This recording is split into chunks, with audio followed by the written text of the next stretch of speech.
সন্ধ্যায় ছাদে কাপড় নিতে গিয়ে হঠাৎ পা পিছলে পড়ে যাচ্ছিলাম। ছেলে দৌড়ে এসে ধরে বল, মা, এভাবেই আমি তোমাকে সারা জীবন সামলাতে চাই। সন্ধ্যায় ছাদে শুকানো কাপড় নামাতে গেছিলাম। কাপড়ের লাইনে একটা শাড়ি উঁচুতে ঝুলানো ছিল। সেটা নামাতে গিয়ে একটা স্টুলে উঠলাম। শাড়িটা ধরতে গিয়ে ভারসাম্য হারিয়ে ফেললাম। পরে যাচ্ছিলাম পেছনের দিকে। মনে হলো এবার আর রক্ষা নেই। হঠাৎ কে যেন আমাকে জড়িয়ে ধরল।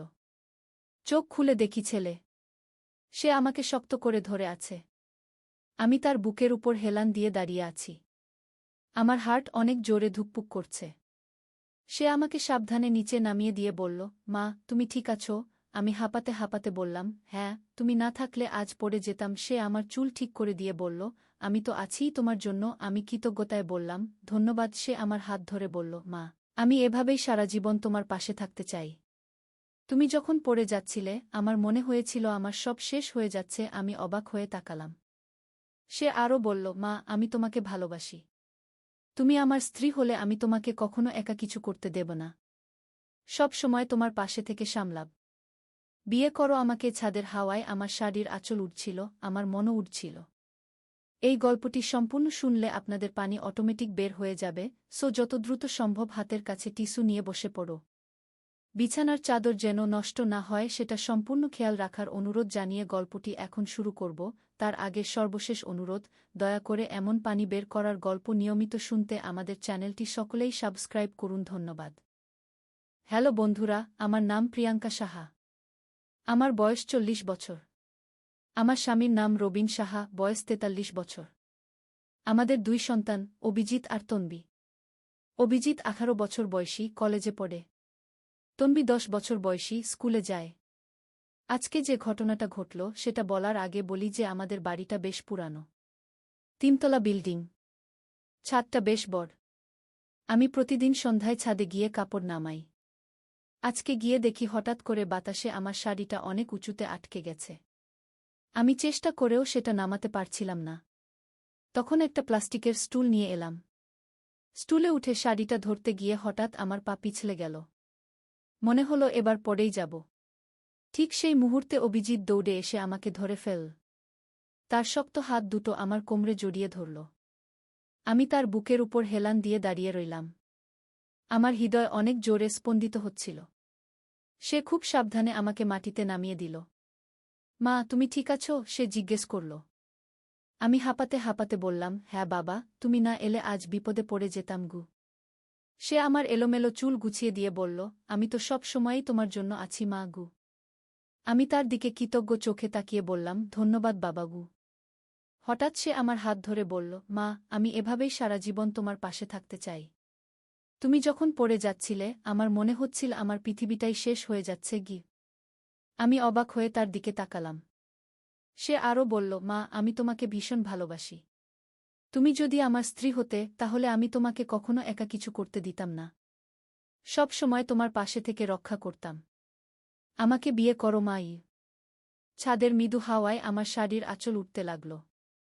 আমার মনটাও যেন উঠতে শুরু করল। তার কথা শুনে আমি বুঝতে পারলাম না কি বলবো। অভিজিৎ, তুই কি বলছিস? আমি জিজ্ঞেস করলাম। মা, আমি মন থেকে বলছি। তুমি এত সুন্দর, এত ভালো। আমি তোমাকে ছাড়া কিছুই ভাবতে পারি না গি। তার কথা শুনে আমি আরও অবাক হয়ে গেলাম। এমন সময় হঠাৎ আমার মনে পড়ল একটা পুরানো ঘটনার কথা। কয়েক মাস আগে একদিন রাতে আমি রান্নাঘরে পানি খেতে গিয়েছিলাম। তখন দেখি অভিজিৎ ফ্রিজের সামনে দাঁড়িয়ে। সে আমার দিকে এমনভাবে তাকিয়েছিল যেটা স্বাভাবিক ছিল না। আমি তখন কিছু বলিনি, ভেবেছি হয়তো আমার ভুল লাগছে। আরেকদিন আমি গোসল করার সময় দেখি বাথরুমের দরজার ফাঁক দিয়ে কেউ যেন তাকিয়ে আছে। আমি চিৎকার করে জিজ্ঞেস করেছিলাম, কে? তখন অভিজিতের পায়ের আওয়াজ শুনেছিলাম দৌড়ে যেতে। আজকের ঘটনার পর এই সব মনে পড়তে লাগল। আমি বুঝতে পারলাম যে অভিজিৎ আমার প্রতি অস্বাভাবিক একটা আকর্ষণ অনুভব করছে। অভিজিৎ, এসব কি বলছিস তুই? আমি তো তোর মা গু। আমি বললাম। মা, আমি জানি এটা অস্বাভাবিক। কিন্তু আমি কিছু করতে পারি না। তুমি আমার কাছে শুধু মা নও, তুমি একটা সুন্দর নারী গো। তার কথা শুনে আমার গা শিউরে উঠল। আমি তাড়াতাড়ি ছাদ থেকে নেমে আসলাম। কিন্তু সে আমার পিছু পিছু এলো। মা, আমার কথা শোনো। আমি তোমার সাথে প্রেম করতে চাই। চুপ কর অভিজিৎ। এসব বাজে কথা বলিস না গিয়ে আমি রেগে গেলাম। কিন্তু সে থামল না। সে আমার রুমে এসে বলল, মা, তুমি যদি আমার সাথে একবার প্রেম করো তাহলে বুঝতে পারবে আমি কতটা তোমাকে ভালোবাসি। আমি ভয় পেয়ে গেলাম। আমার নিজের ছেলে আমার সাথে এমন কথা বলছে। আমি তাকে বোঝানোর চেষ্টা করলাম। অভিজিৎ, দেখো বাবা, এইসব ভাবনা স্বাভাবিক না। তুই একটা মনোবিজ্ঞানীর কাছে যা আগে। না মা, আমার কোনো সমস্যা নেই। আমি শুধু তোমাকে ভালোবাসি। এমন সময় হঠাৎ দরজার বেল বাজল। আমি দরজা খুলে দেখি আমার বোন রীতা দাঁড়িয়ে। দিদি, কেমন আছিস? সে জিজ্ঞেস করল। আমি তাকে ঘরে নিয়ে এলাম। তার সাথে কথা বলতে বলতে আমার মনটা কিছুটা শান্ত হল। দিদি, তোর ছেলেটা কেমন আছে? রীতা জিজ্ঞেস করল। ভালো আছে আমি সংক্ষেপে জবাব দিলাম। এমন সময় অভিজিৎ এসে হাজির। সে আমার দিকে অর্থবহ চোখে তাকাল। আমি তার দৃষ্টি এড়িয়ে চললাম। রীতা চলে যাওয়ার পর অভিজিৎ আবার আমার কাছে এলো। মা, আমি তোমার সাথে কথা বলতে চাই। আমার কোনো কথা নেই তোর সাথে। আমি বললাম। মা, তুমি আমাকে এড়িয়ে চলতে পারবে না। আমি এই বাড়িতেই থাকি। তার কথা শুনে আমি আরও ভয় পেলাম।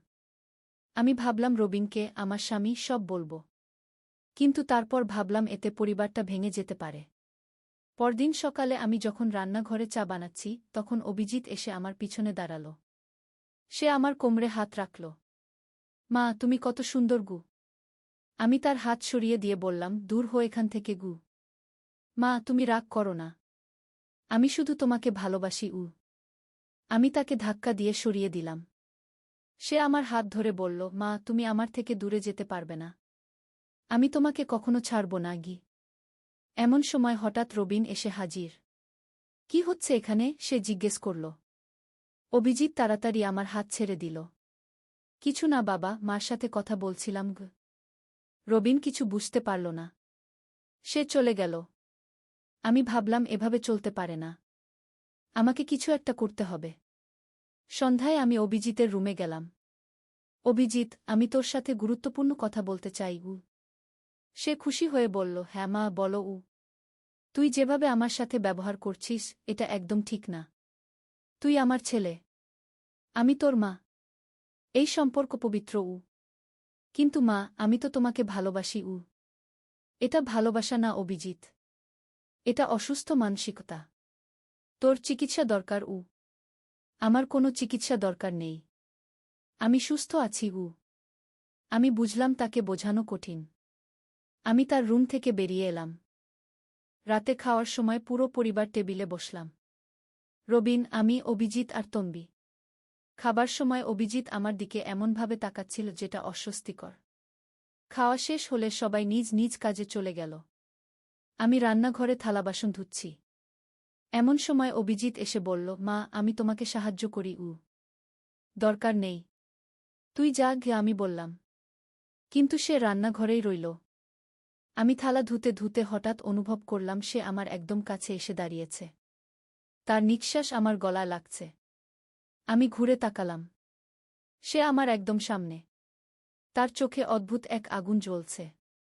অভিজিৎ, সরে দাঁড়া। কিন্তু সে সরল না, বরং আরও কাছে এলো। মা, তুমি কত সুন্দর। তোমার ঠোঁট কত নরম। আমি ভয় পেয়ে পিছিয়ে গেলাম। তুই কি করছিস? সে আমাকে দেওয়ালের সাথে চেপে ধরল। মা, আমি তোমাকে চুমু দিতে চাই। আমি চিৎকার করে বললাম, ছাড়ো আমাকে। আমার চিৎকার শুনে রবিন দৌড়ে এলো। কি হয়েছে? অভিজিৎ তাড়াতাড়ি আমাকে ছেড়ে দিল। কিছু না বাবা। মা থালা ধুতে গিয়ে হাত কেটে ফেলেছে। রবিন আমার হাত দেখল। কোথায় কেটেছে? কোনো কাটা তো দেখছি না। ও হয়তো ভুল বুঝেছি। অভিজিৎ বলল। রবিন চলে গেল। আমি অভিজিতের দিকে রাগী চোখে তাকালাম। এভাবে চলবে না অভিজিৎ। তাহলে তুমি আমার কথা শোনো মা। আমি রান্নাঘর থেকে বেরিয়ে এলাম। সারা রাত ঘুম আসল না। আমি ভাবলাম পরিস্থিতি নিয়ন্ত্রণের বাইরে চলে যাচ্ছে। পরদিন সকালে রবিন অফিসে চলে গেল। তন্বী স্কুলে গেল। ঘরে শুধু আমি আর অভিজিৎ। আমি নিজের রুমে বসে টিভি দেখছিলাম। হঠাৎ অভিজিৎ এসে আমার পাশে বসল। মা, আমরা দুজনে একা আছি। আমি টিভি বন্ধ করে উঠে দাঁড়ালাম। আমার কাজ আছে। সে আমার হাত ধরে টানল। মা, বসো। আমার সাথে কথা বলো। আমি তোর সাথে কোনো কথা বলবো না। তাহলে তুমি আমাকে একটা চুমু দাও। তারপর আমি তোমাকে ছেড়ে দেব। আমি অবাক হয়ে তার দিকে তাকালাম। তুই কি বলছিস? আমি জানি তুমিও আমাকে ভালোবাসো মা। তুমি শুধু সংকোচ করছো। আমি তোকে ভালোবাসি মায়ের মতো, অন্য কিছু নয়। না মা, তুমি আমাকে একজন পুরুষ হিসেবে দেখো। আমি বুঝতে পারি। তার কথা শুনে আমার রাগ হল। তোর মাথা খারাপ হয়েছে নাকি? সে হেসে বলল, না মা, আমার মাথা ঠিক আছে। আমি শুধু তোমাকে ভালোবাসি। আমি তাকে ধাক্কা দিয়ে দূরে সরিয়ে দিলাম। আমার কাছ থেকে দূরে থাক। কিন্তু পরদিনও একই অবস্থা। সে আমাকে অনুসরণ করতে লাগল। আমি যেখানেই যাই সে সেখানেই আসে। একদিন আমি গোসল করতে বাথরুমে গেছি। গোসল করার সময় মনে হলো কেউ যেন দরজার বাইরে দাঁড়িয়ে আছে। আমি চিৎকার করে জিজ্ঞেস করলাম, কে? কোনো উত্তর এলো না। আমি গোসল শেষ করে বেরিয়ে দেখি অভিজিৎ তার রুমে। এভাবে আরও কিছুদিন কেটে গেল। অভিজিৎ প্রতিদিন আমাকে বিরক্ত করতে লাগল। আমি মানসিকভাবে অসুস্থ হয়ে পড়লাম। একদিন আমি রবিনকে সব বললাম। রবিন, অভিজিৎ আমার সাথে অদ্ভুত ব্যবহার করছে। কি রকম ব্যবহার? রবিন জিজ্ঞেস করল। আমি সব খুলে বললাম। রবিন শুনে অবাক হয়ে গেল। এমন হতে পারে না। তুই নিশ্চয়ই ভুল বুঝেছিস। না রবিন, আমি ভুল বুঝিনি। সে সত্যিই এমন করছে। রবিন গম্ভীর হয়ে গেল। আমি অভিজিতের সাথে কথা বলবো। পরদিন রবিন অভিজিতের সাথে কথা বলল। কি কথা হলো জানি না, কিন্তু তারপর থেকে অভিজিতের ব্যবহার বদলে গেল। সে আর আমার কাছে আসে না। আমার সাথে কোনো অদ্ভুত কথা বলে না। স্বাভাবিক ছেলের মতো ব্যবহার করে। কয়েক সপ্তাহ পর একদিন অভিজিৎ আমার কাছে এসে বলল, মা, আমি তোমার কাছে ক্ষমা চাই। কেন? আমি জিজ্ঞেস করলাম। আমি গত কয়েকদিন যেভাবে তোমার সাথে ব্যবহার করেছি সেটা ঠিক ছিল না। আমি বুঝতে পারিনি আমি কি করছিলাম। আমি তার দিকে তাকালাম। তার চোখে আগের মতো সেই অদ্ভুত আগুন নেই। স্বাভাবিক ছেলের চোখ। তুই ঠিক আছিস? আমি জিজ্ঞেস করলাম। হ্যাঁ মা, আমি ঠিক আছি। বাবা আমাকে একজন ডাক্তারের কাছে নিয়ে গিয়েছিল। ডাক্তার বলেছেন আমার হরমোনজনিত সমস্যা ছিল। এখন ওষুধ খাচ্ছি। আমি স্বস্তির নিঃশ্বাস ফেললাম। তাহলে এখন কেমন লাগছে? এখন স্বাভাবিক লাগছে মা। আমি বুঝতে পারছি তুমি আমার মা। আগে আমার মাথা ঠিক ছিল না। আমি তার মাথায় হাত রাখলাম। ঠিক আছে বাবা, এসব ভুলে যা। কিন্তু সেদিন রাতে একটা অদ্ভুত ঘটনা ঘটল। আমি ঘুমাচ্ছিলাম। হঠাৎ মনে হলো কেউ আমার রুমে এসেছে। আমি চোখ খুলে দেখি অভিজিৎ আমার বিছানার পাশে দাঁড়িয়ে। অভিজিৎ, তুই কি করছিস এখানে? সে কিছু বলল না। শুধু আমার দিকে তাকিয়ে রইল। তার চোখে আবার সেই অদ্ভুত ভাব। তুই কি চাস? আমি জিজ্ঞেস করলাম। সে ধীরে ধীরে আমার কাছে এলো।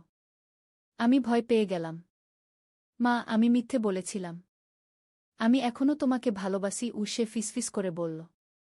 আমি উঠে বসলাম। তুই কি বলছিস? আমি বাবাকে ভুল বুঝিয়েছি। ডাক্তারকেও মিথ্যে বলেছি। আমি ঠিকই আছি। আমি শুধু তোমাকে চাই। আমার হৃদয় জোরে স্পন্দিত হতে লাগল। অভিজিৎ, তুই আবার শুরু করিস না। সে আমার বিছানায় বসে পড়ল। মা, আমি জানি তুমিও আমাকে চাও। তুমি শুধু ভয় পাচ্ছ। আমি তোকে চাই না। তুই আমার ছেলে। কিন্তু আমি তোমার ছেলে হতে চাই না। আমি তোমার স্বামী হতে চাই। তার কথা শুনে আমার গা শিউরে উঠল। আমি উঠে দাঁড়ানোর চেষ্টা করলাম। কিন্তু সে আমার হাত ধরে ফেল। মা, তুমি কোথাও যেতে পারবে না। আজ আমি তোমার সাথে থাকব। আমি চিৎকার করতে গেলাম। কিন্তু সে আমার মুখে হাত চাপা দিল। চিৎকার করো না মা।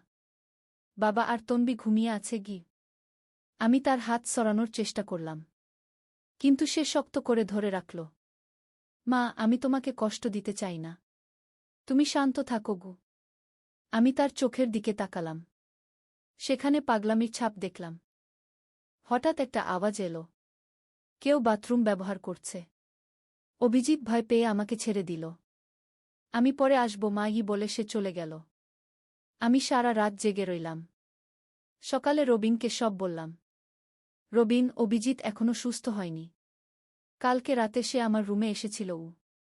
রবিন রেগে গেল। কি? এমন হতে পারে না গি। সত্যি বলছি। সে মিথ্যে বলেছে যে সে ভালো হয়েছে গু। রবিন অভিজিতের রুমে গেল। তারা দুজনে অনেক কথা বলল। শেষে রবিন এসে বলল অভিজিৎ স্বীকার করেছে। সে বলেছে তার এখনো সমস্যা আছে গিউ। তাহলে এখন কি করব? আমি তাকে ঢাকায় আমার বড় ভাইয়ের কাছে পাঠিয়ে দেব। সেখানে ভালো চিকিৎসা করাব। পরদিনই অভিজিৎকে ঢাকা পাঠিয়ে দেওয়া হল। যাওয়ার আগে সে আমার কাছে এসে বলল, মা, আমি ফিরে আসব। তার কথা শুনে আমার গা শিউরে উঠল। কিন্তু আমি কিছু বললাম না। অভিজিৎ চলে যাওয়ার পর ঘরে শান্তি ফিরে এলো। আমি স্বস্তি পেলাম। তন্বী জিজ্ঞেস করল, মা, দাদা কোথায় গেছে? দাদা ঢাকায় পড়াশোনা করতে গেছে আমি বললাম। প্রায় 2 মাস পর একদিন অভিজিৎ ফোন করল। মা, আমি কেমন আছি জানো? কেমন আছিস? আমি জিজ্ঞেস করলাম। আমি অনেক ভালো আছি। ডাক্তার বলেছেন আমি প্রায় সুস্থ হয়ে গেছি। তাই? সেটা ভালো খবর। মা, আমি তোমার সাথে দেখা করতে চাই। তুই এখানে আসবি? হ্যাঁ, আমি চাই তুমি দেখো আমি কতটা পরিবর্তন হয়েছি। আমি রবিনের সাথে কথা বললাম। রবিন বলল, ডাক্তার বলেছেন সে ভালো হয়ে গেছে। তাকে আসতে দেখি। কয়েকদিন পর অভিজিৎ ফিরে এলো। তাকে দেখে আমি অবাক। সে অনেক পরিবর্তন হয়েছে। আগের মতো অদ্ভুত আচরণ করছে না। স্বাভাবিক ছেলের মতো কথা বলছে। মা, আমি তোমার কাছে ক্ষমা চাই। আমি আগে যা করেছি সেটা অনেক খারাপ ছিল। ঠিক আছে বাবা। তুই এখন ভালো আছিস, সেটাই গুরুত্বপূর্ণ। কয়েকদিন স্বাভাবিকভাবে কাটল। অভিজিৎ পড়াশোনায় মন দিল। কোনো অদ্ভুত আচরণ করল না। কিন্তু একদিন হঠাৎ একটা ঘটনা ঘটল যেটা আমাদের জীবন পুরোপুরি বদলে দিল। সেদিন সকালে আমি রান্নাঘরে কাজ করছিলাম। হঠাৎ বাইরে অনেক শোরগোল শুনতে পেলাম। আমি জানালা দিয়ে দেখলাম পাশের বাড়ির ছাদে আগুন লেগেছে। আমি চিৎকার করে সবাইকে ডাকলাম। আগুন! আগুন লেগেছে! রবিন আর অভিজিৎ দৌড়ে এলো। আমরা সবাই ছাদে উঠলাম। দেখি আগুন আমাদের বাড়ির দিকেও ছড়িয়ে আসছে। তাড়াতাড়ি পানি আনো, রবিন চিৎকার করল। আমরা সবাই পানি নিয়ে আগুন নেভানোর চেষ্টা করলাম। কিন্তু আগুন অনেক বড় হয়ে গেছে। এমন সময় হঠাৎ আমি দেখলাম তন্বী কোথায় নেই। আমি চিৎকার করে বললাম, তন্বী কোথায়? রবিন তাকাল। অভিজিৎও তাকাল। কিন্তু তন্বী কোথাও দেখা যাচ্ছে না। তন্বী! তন্বী! আমি চিৎকার করে ডাকলাম। হঠাৎ দোতলা থেকে তন্বীর কান্নার আওয়াজ শুনতে পেলাম। আমি বুঝলাম সে ভয়ে ঘরে লুকিয়ে আছে। আমি তন্বীকে আনি কি বলে আমি দৌড়ে গেলাম। কিন্তু সিঁড়িতে নামার সময় হঠাৎ আমার পা পিছলে গেল। আমি নিচে পড়ে গেলাম। আমার পায়ে চোট লাগল। উঠতে পারছিলাম না। এমন সময় অভিজিৎ দৌড়ে এসে আমাকে তুলে ধরল। মা, তুমি ঠিক আছো? আমার পায়ে ব্যথা। কিন্তু তন্বীকে বাঁচাতে হবে। আমি তন্বীকে নিয়ে আসি। তুমি এখানে থাকো। অভিজিৎ দৌড়ে তন্বীর রুমে গেল। কিছুক্ষণ পর তন্বীকে কোলে করে নিয়ে এলো। তন্বী কাঁদছিল। মা, ভয় পেয়ে গেছি কি তন্বী বলল। আমি তাকে জড়িয়ে ধরলাম। কিছু হবে না মা। এমন সময় ফায়ার সার্ভিস এসে পৌঁছাল। তারা আগুন নেভাল। আমাদের বাড়ির তেমন ক্ষতি হয়নি, কিন্তু পাশের বাড়ি অনেক পুড়ে গেছে। সে রাতে আমরা সবাই একসাথে বসেছিলাম। রবিন বলল, আজ যদি অভিজিৎ না থাকত তাহলে বিপদে পড়ে যেতাম। অভিজিৎ বলল, আমি তো পরিবারের একজন। এটা আমার দায়িত্ব। আমি তার দিকে তাকালাম। তার চোখে আগের মতো পাগলামি নেই। স্বাভাবিক, দায়িত্বশীল একটা ছেলে। সেদিনের ঘটনার পর থেকে অভিজিৎ সম্পূর্ণ বদলে গেল। সে পড়াশোনায় মনোযোগ দিল। আমাদের সবার যত্ন নিতে লাগল। বিশেষ করে আমার যত্ন নেয়া অনেক। কিন্তু সেটা একটা ভালো ছেলের মতো, কোনো অদ্ভুত উদ্দেশ্য নিয়ে নয়। একদিন সে আমার কাছে এসে বলল, মা, আমি একটা মেয়েকে ভালোবাসি।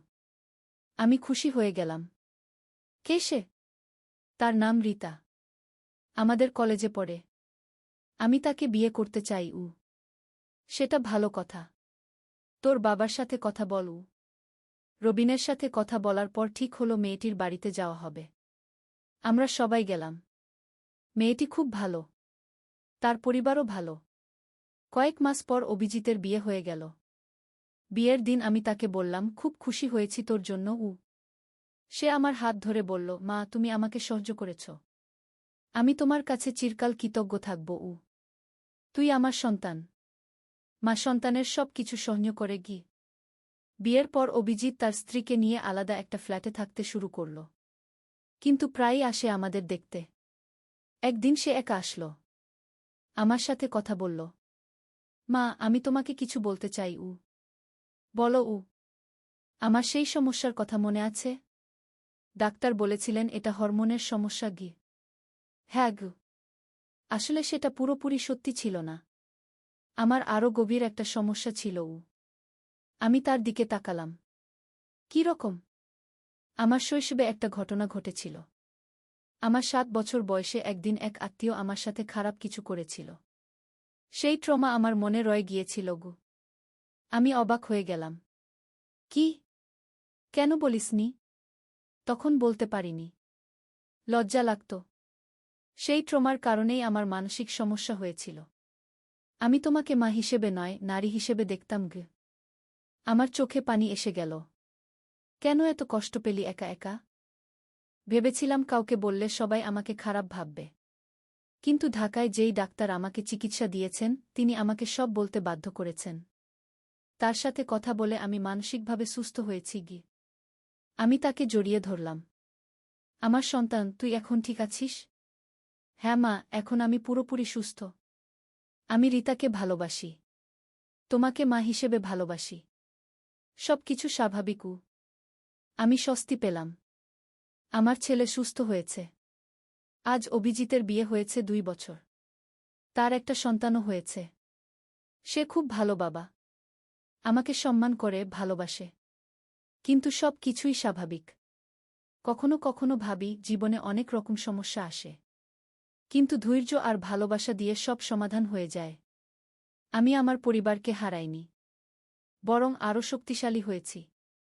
এই গল্পের মাধ্যমে আমি বুঝেছি যে পারিবারিক সমস্যা যতই জটিল হোক, ভালোবাসা আর ধৈর্য দিয়ে সব সমাধান সম্ভব। অভিজিতের যা হয়েছিল সেটা তার নিয়ন্ত্রণে ছিল না। কিন্তু সে চিকিৎসা নিয়ে সুস্থ হয়েছে। এখন সে একজন ভালো স্বামী, বাবা আর ছেলে। আমি এখন খুশি। আমার পরিবার আবার একসাথে। সবাই সুস্থ আর স্বাভাবিক। এই গল্পটি আমি তাদের জন্য বলেছি যারা মনে করেন পারিবারিক সমস্যার কোনো সমাধান নেই। আছে। শুধু চাই ভালোবাসা, ধৈর্য আর সঠিক চিকিৎসা। আজকের গল্প এখানেই শেষ। আশা করি আপনাদের ভালো লেগেছে। এমন আরও গল্প শুনতে আমাদের চ্যানেল সাবস্ক্রাইব করুন। ধন্যবাদ। রাতে টিভিতে রোমান্টিক সিনেমা দেখছিলাম ছেলের সাথে। হিরো হিরোইনের প্রেমের দৃশ্য দেখে ছেলে বলল, মা, আমরাও এরকম প্রেম করতে পারি। আমি অবাক হয়ে তার দিকে তাকালাম। সে রিমোট বন্ধ করে দিয়ে আমার দিকে ফিরল। অন্ধকার ঘরে শুধু বাইরের আলো এসে পড়ছিল। সে আমার হাত ধরে বলল, মা, আমি তোমাকে ভালোবাসি। সিনেমার মতোই আমি তোমাকে প্রপোজ করতে চাই। আমি বললাম, তুই পাগল হয়ে গেছিস নাকি? সে আমার কাছে আরও কাছে এসে বলল, না মা, আমি একদম সুস্থ। তুমি আমার জীবনের হিরোইন। আমি তোমাকে চাই। সোফায় আমাদের মাঝে দূরত্ব কমে গেল। সে আমার চোখের দিকে তাকিয়ে বলল, তুমি এত সুন্দর মা। আমি তোমার প্রেমে পড়েছি। আমি উঠে যেতে চাইলাম কিন্তু সে আমার হাত ধরে রাখল। সে বলল, মা, তুমি আমার কাছ থেকে পালাতে পারবে না। আমি তোমাকে ভালোবাসি। টিভির স্ক্রিনে রোমান্টিক গানের শব্দ ভেসে আসছিল। সে আমার কানের কাছে মুখ নিয়ে এসে ফিসফিস করে বলল, মা, আমি তোমাকে বিয়ে করব। তুমি আমার স্ত্রী হবে। আমার শরীরে কাঁপুনি দিল। অন্ধকার ঘরে তার নিঃশ্বাস আমার গালে লাগছিল। এই গল্পটি সম্পূর্ণ শুনলে আপনাদের পানি অটোমেটিক বের হয়ে যাবে, সো যত দ্রুত সম্ভব হাতের কাছে টিস্যু নিয়ে বসে পড়ো। বিছানার চাদর যেন নষ্ট না হয় সেটা সম্পূর্ণ খেয়াল রাখার অনুরোধ জানিয়ে গল্পটি এখন শুরু করব। তার আগে সর্বশেষ অনুরোধ, দয়া করে এমন পানি বের করার গল্প নিয়মিত শুনতে আমাদের চ্যানেলটি সকলেই সাবস্ক্রাইব করুন। ধন্যবাদ। হ্যালো বন্ধুরা, আমার নাম মায়া দাস। আমার বয়স 40 বছর। আমার স্বামীর নাম সুদীপ দাস, বয়স ৪৩ বছর। আমাদের ২ সন্তান, সুব্রত আর নীলা। সুব্রত ১৮ বছর বয়সী, কলেজে পড়ে। নীলা ১৩ বছর বয়সী, স্কুলে যায়। সেদিন সুব্রত আমাকে বলল যে তার একটা গুপ্ত প্রজেক্ট আছে। সে বলল, মা, আমি তোমাকে একটা বিশেষ জায়গায় নিয়ে যেতে চাই। আমি জিজ্ঞেস করলাম, কোথায়? সে রহস্যময় হেসে বলল, সেটা বলতে পারব না। কিন্তু তুমি যদি আমার সাথে আসো, তাহলে তোমার জীবনের সবচেয়ে রোমাঞ্চকর অভিজ্ঞতা হবে। পরের দিন সকালে সে আমাকে বলল যে আমাদের একসাথে একটা সিক্রেট মিশনে যেতে হবে। সে বলল, মা, আমি জানি তুমি অ্যাডভেঞ্চার পছন্দ করো। আজ আমি তোমাকে এমন একটা জায়গায় নিয়ে যাব যেখানে তুমি কখনো যাওনি। আমার কৌতূহল বেড়ে গেল। সুব্রত সবসময় এমন রহস্যজনক কথা বলে যা আমার মন ভালো করে দেয়া। সে আমাকে বলল যে আমাদের প্রাচীন এক মন্দিরে যেতে হবে। সে বলল, মা, ওই মন্দিরে একটা গোপন ধন লুকানো আছে। আমি মনে করি আমরা দুজন মিলে সেটা খুঁজে বের করতে পারি। আমি হাসলাম এবং বললাম, তুই সত্যিই পাগল। কিন্তু ঠিক আছে, চল যাই। আমরা বাড়ি থেকে বের হলাম। সুব্রত একটা পুরানো ম্যাপ নিয়ে এসেছিল। সে বলল, মা, এই ম্যাপ অনুসরণ করে আমাদের গভীর জঙ্গলের মধ্যে যেতে হবে। আমি একটু ভয় পেলাম, কিন্তু সুব্রতের সাহস দেখে আমারও সাহস হল। জঙ্গলের পথে হাঁটতে হাঁটতে সুব্রত আমাকে বলল, মা, তুমি জানো আমি তোমাকে কতটা ভালোবাসি? আমি বললাম, হ্যাঁ, জানি। সে বলল, আমি চাই আমরা দুজন সবসময় একসাথে থাকি। তুমি আমার সবচেয়ে প্রিয় মানুষ। তার কথাগুলো শুনে আমার মন ভালো হয়ে গেল। হঠাৎ আমরা একটা বিশাল পাথরের দেয়াল দেখতে পেলাম। সুব্রত উত্তেজিত হয়ে বলল, মা, এইটাই সেই জায়গা। সে দেয়ালে কিছু প্রাচীন চিহ্ন দেখিয়ে বলল, এই চিহ্নগুলো অনুসরণ করে আমরা গুপ্ত কক্ষে প্রবেশ করতে পারব। আমরা দেয়াল ধরে হাঁটতে শুরু করলাম। সুব্রত আমার হাত ধরে রাখল যাতে আমি পিছলে না পড়ি। সে বলল, মা, সাবধানে হাঁটো। আমি তোমাকে কিছু হতে দেব না। তার যত্নশীলতা দেখে আমার মন ভরে গেল। অনেকক্ষণ হাঁটার পর আমরা একটা গুহার মুখে পৌঁছালাম। সুব্রত বলল, মা, এই গুহার ভিতরেই আছে সেই রহস্যময় ধন। আমি একটু ভয় পেলাম, কিন্তু সুব্রতের সাথে থাকলে আমার কোনো ভয় থাকে না। গুহার ভিতরে অন্ধকার ছিল। সুব্রত একটা টর্চ জ্বালাল। আমরা ধীরে ধীরে গুহার গভীরে যেতে শুরু করলাম। হঠাৎ আমরা একটা বিশাল কক্ষে পৌঁছালাম যেখানে অনেক প্রাচীন মূর্তি আর পাথরের কাজ ছিল। সুব্রত আমাকে বলল, মা, দেখো এই জায়গাটা কতটা সুন্দর। সত্যিই জায়গাটা অসাধারণ সুন্দর ছিল। দেয়ালে অনেক রঙিন ছবি আঁকা ছিল। সুব্রত বলল, আমি জানতাম তুমি এই জায়গাটা পছন্দ করবে। হঠাৎ আমরা শুনতে পেলাম কোথাও থেকে পানি ঝরার শব্দ। সুব্রত বলল, মা, চলো ওই দিকে যাই। আমরা গেলাম এবং দেখলাম একটা সুন্দর ঝর্ণা। পানি পাথরের উপর দিয়ে ঝরে পড়ছিল এবং একটা ছোট পুকুর তৈরি হয়েছিল। সুব্রত আমাকে বলল, মা, এই পানিতে হাত দাও। আমি হাত দিলাম এবং অবাক হলাম। পানি এতটাই স্বচ্ছ এবং ঠান্ডা ছিল যে মনে হচ্ছিল যেন কোনো জাদুকরি পানি। সে আমার হাত ধরে বলল, মা, তুমি কি জানো এই পানির বিশেষত্ব কি? আমি মাথা নেড়ে বললাম, না। সে রহস্যময় হেসে বলল, এই পানি যদি কেউ পান করে, তাহলে তার সব দুঃখকষ্ট দূর হয়ে যায়। আমি হাসলাম এবং বললাম, তুই সত্যিই অনেক কল্পনাপ্রবণ। কিন্তু সুব্রত গম্ভীর হয়ে বলল, না মা, এটা সত্যি। আমি অনেক গবেষণা করেছি। তার কথা শুনে আমার আগ্রহ বেড়ে গেল। সুব্রত আমাকে বলল, মা, তুমি যদি এই পানি পান করো, তাহলে তুমি আরও সুন্দর হয়ে যাবে। আমি লজ্জা পেয়ে বললাম, আমি তো আগেই সুন্দর। সে হেসে বলল, হ্যাঁ, কিন্তু আরও বেশি সুন্দর হবে। আমি একটু পানি হাতে নিলাম এবং পান করলাম। সত্যিই পানিটা অসাধারণ মিষ্টি লাগল। সুব্রত খুশি হয়ে বলল, মা, এখন তুমি এই জায়গার রানী হয়ে গেছ। হঠাৎ আমরা শুনতে পেলাম কোথাও থেকে একটা অদ্ভুত আওয়াজ। সুব্রত আমার হাত শক্ত করে ধরে বলল, মা, ভয় পেজো না। আমি তোমার সাথে আছি। আমি তার দিকে তাকিয়ে সাহস পেলাম। আওয়াজটা ক্রমশ কাছে আসতে লাগল। সুব্রত আমাকে একটা পাথরের আড়ালে লুকিয়ে দিল। সে ফিসফিস করে বলল, মা, এখানে লুকিয়ে থাকো। আমি দেখে আসি কি ব্যাপার। আমি ভয় পেয়ে বললাম, না, তুই একা যাস না। কিন্তু সুব্রত আমাকে আশ্বস্ত করে বলল, চিন্তা করো না মা, আমি সাবধান থাকব। কিছুক্ষণ পর সুব্রত ফিরে এলো এবং হাসতে হাসতে বলল, মা, তুমি জানো কি ছিল? আমি উৎসুক হয়ে জিজ্ঞেস করলাম, কি? সে বলল, একটা বুনো খরগোশ।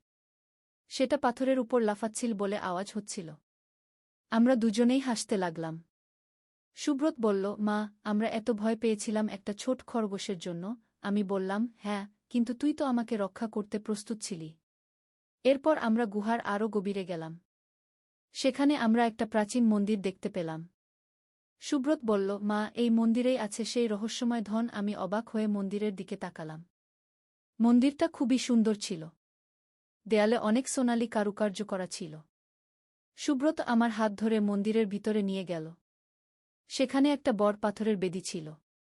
সুব্রত বেদির কাছে গিয়ে কিছু একটা খুঁজতে শুরু করল। সে বলল, মা, এখানে কোথাও একটা গোপন চাবি লুকানো আছে। আমি তাকে সাহায্য করতে শুরু করলাম। অনেকক্ষণ খোঁজার পর সুব্রত একটা ছোট সোনালি চাবি পেল। সে উত্তেজিত হয়ে বলল, মা, পেয়েছি। চাবিটা সত্যিই অনেক সুন্দর ছিল। সুব্রত বলল, এই চাবি দিয়ে আমরা সেই গোপন কক্ষ খুলতে পারব। আমরা মন্দিরের পিছনে গেলাম এবং সেখানে একটা ছোট দরজা দেখতে পেলাম। সুব্রত চাবি দিয়ে দরজা খুলল। দরজার পিছনে একটা ছোট কক্ষ ছিল যেখানে অনেক প্রাচীন বই এবং পাণ্ডুলিপি রাখা ছিল। সুব্রত বলল, মা, এই বইগুলোই হলো আসল ধন। এগুলো 1000 বছরের পুরানো। আমি একটা বই হাতে নিলাম। সত্যিই বইটা খুবই পুরানো এবং ভালো অবস্থায় সংরক্ষিত ছিল। সুব্রত আমাকে বলল, মা, এই বইগুলোতে অনেক গুরুত্বপূর্ণ জ্ঞান আছে। আমি চাই আমরা এগুলো নিয়ে গবেষণা করি। আমি তার উৎসাহ দেখে খুশি হলাম। আমরা কয়েকটা গুরুত্বপূর্ণ বই নিয়ে বাড়ি ফেরার পথে রওনা হলাম। পথে সুব্রত আমাকে বলল, মা, আজকের এই অ্যাডভেঞ্চার কেমন লাগল? আমি বললাম, অসাধারণ। তুই সত্যিই আমাকে একটা চমৎকার জায়গায় নিয়ে গেছিস। সুব্রত খুশি হয়ে বলল, মা, আমি জানতাম তুমি এটা পছন্দ করবে। তুমি তো সবসময় নতুন কিছু দেখতে চাও। আমি মাথা নেড়ে সম্মতি জানালাম। বাড়িতে পৌঁছে আমরা সেই প্রাচীন বইগুলো নিয়ে বসলাম। সুব্রত একটা বই খুলে বলল, মা, দেখো এখানে কত রকম গানের কথা লেখা আছে। আমি দেখলাম বইগুলোতে সত্যিই অনেক আকর্ষণীয় বিষয় লেখা ছিল।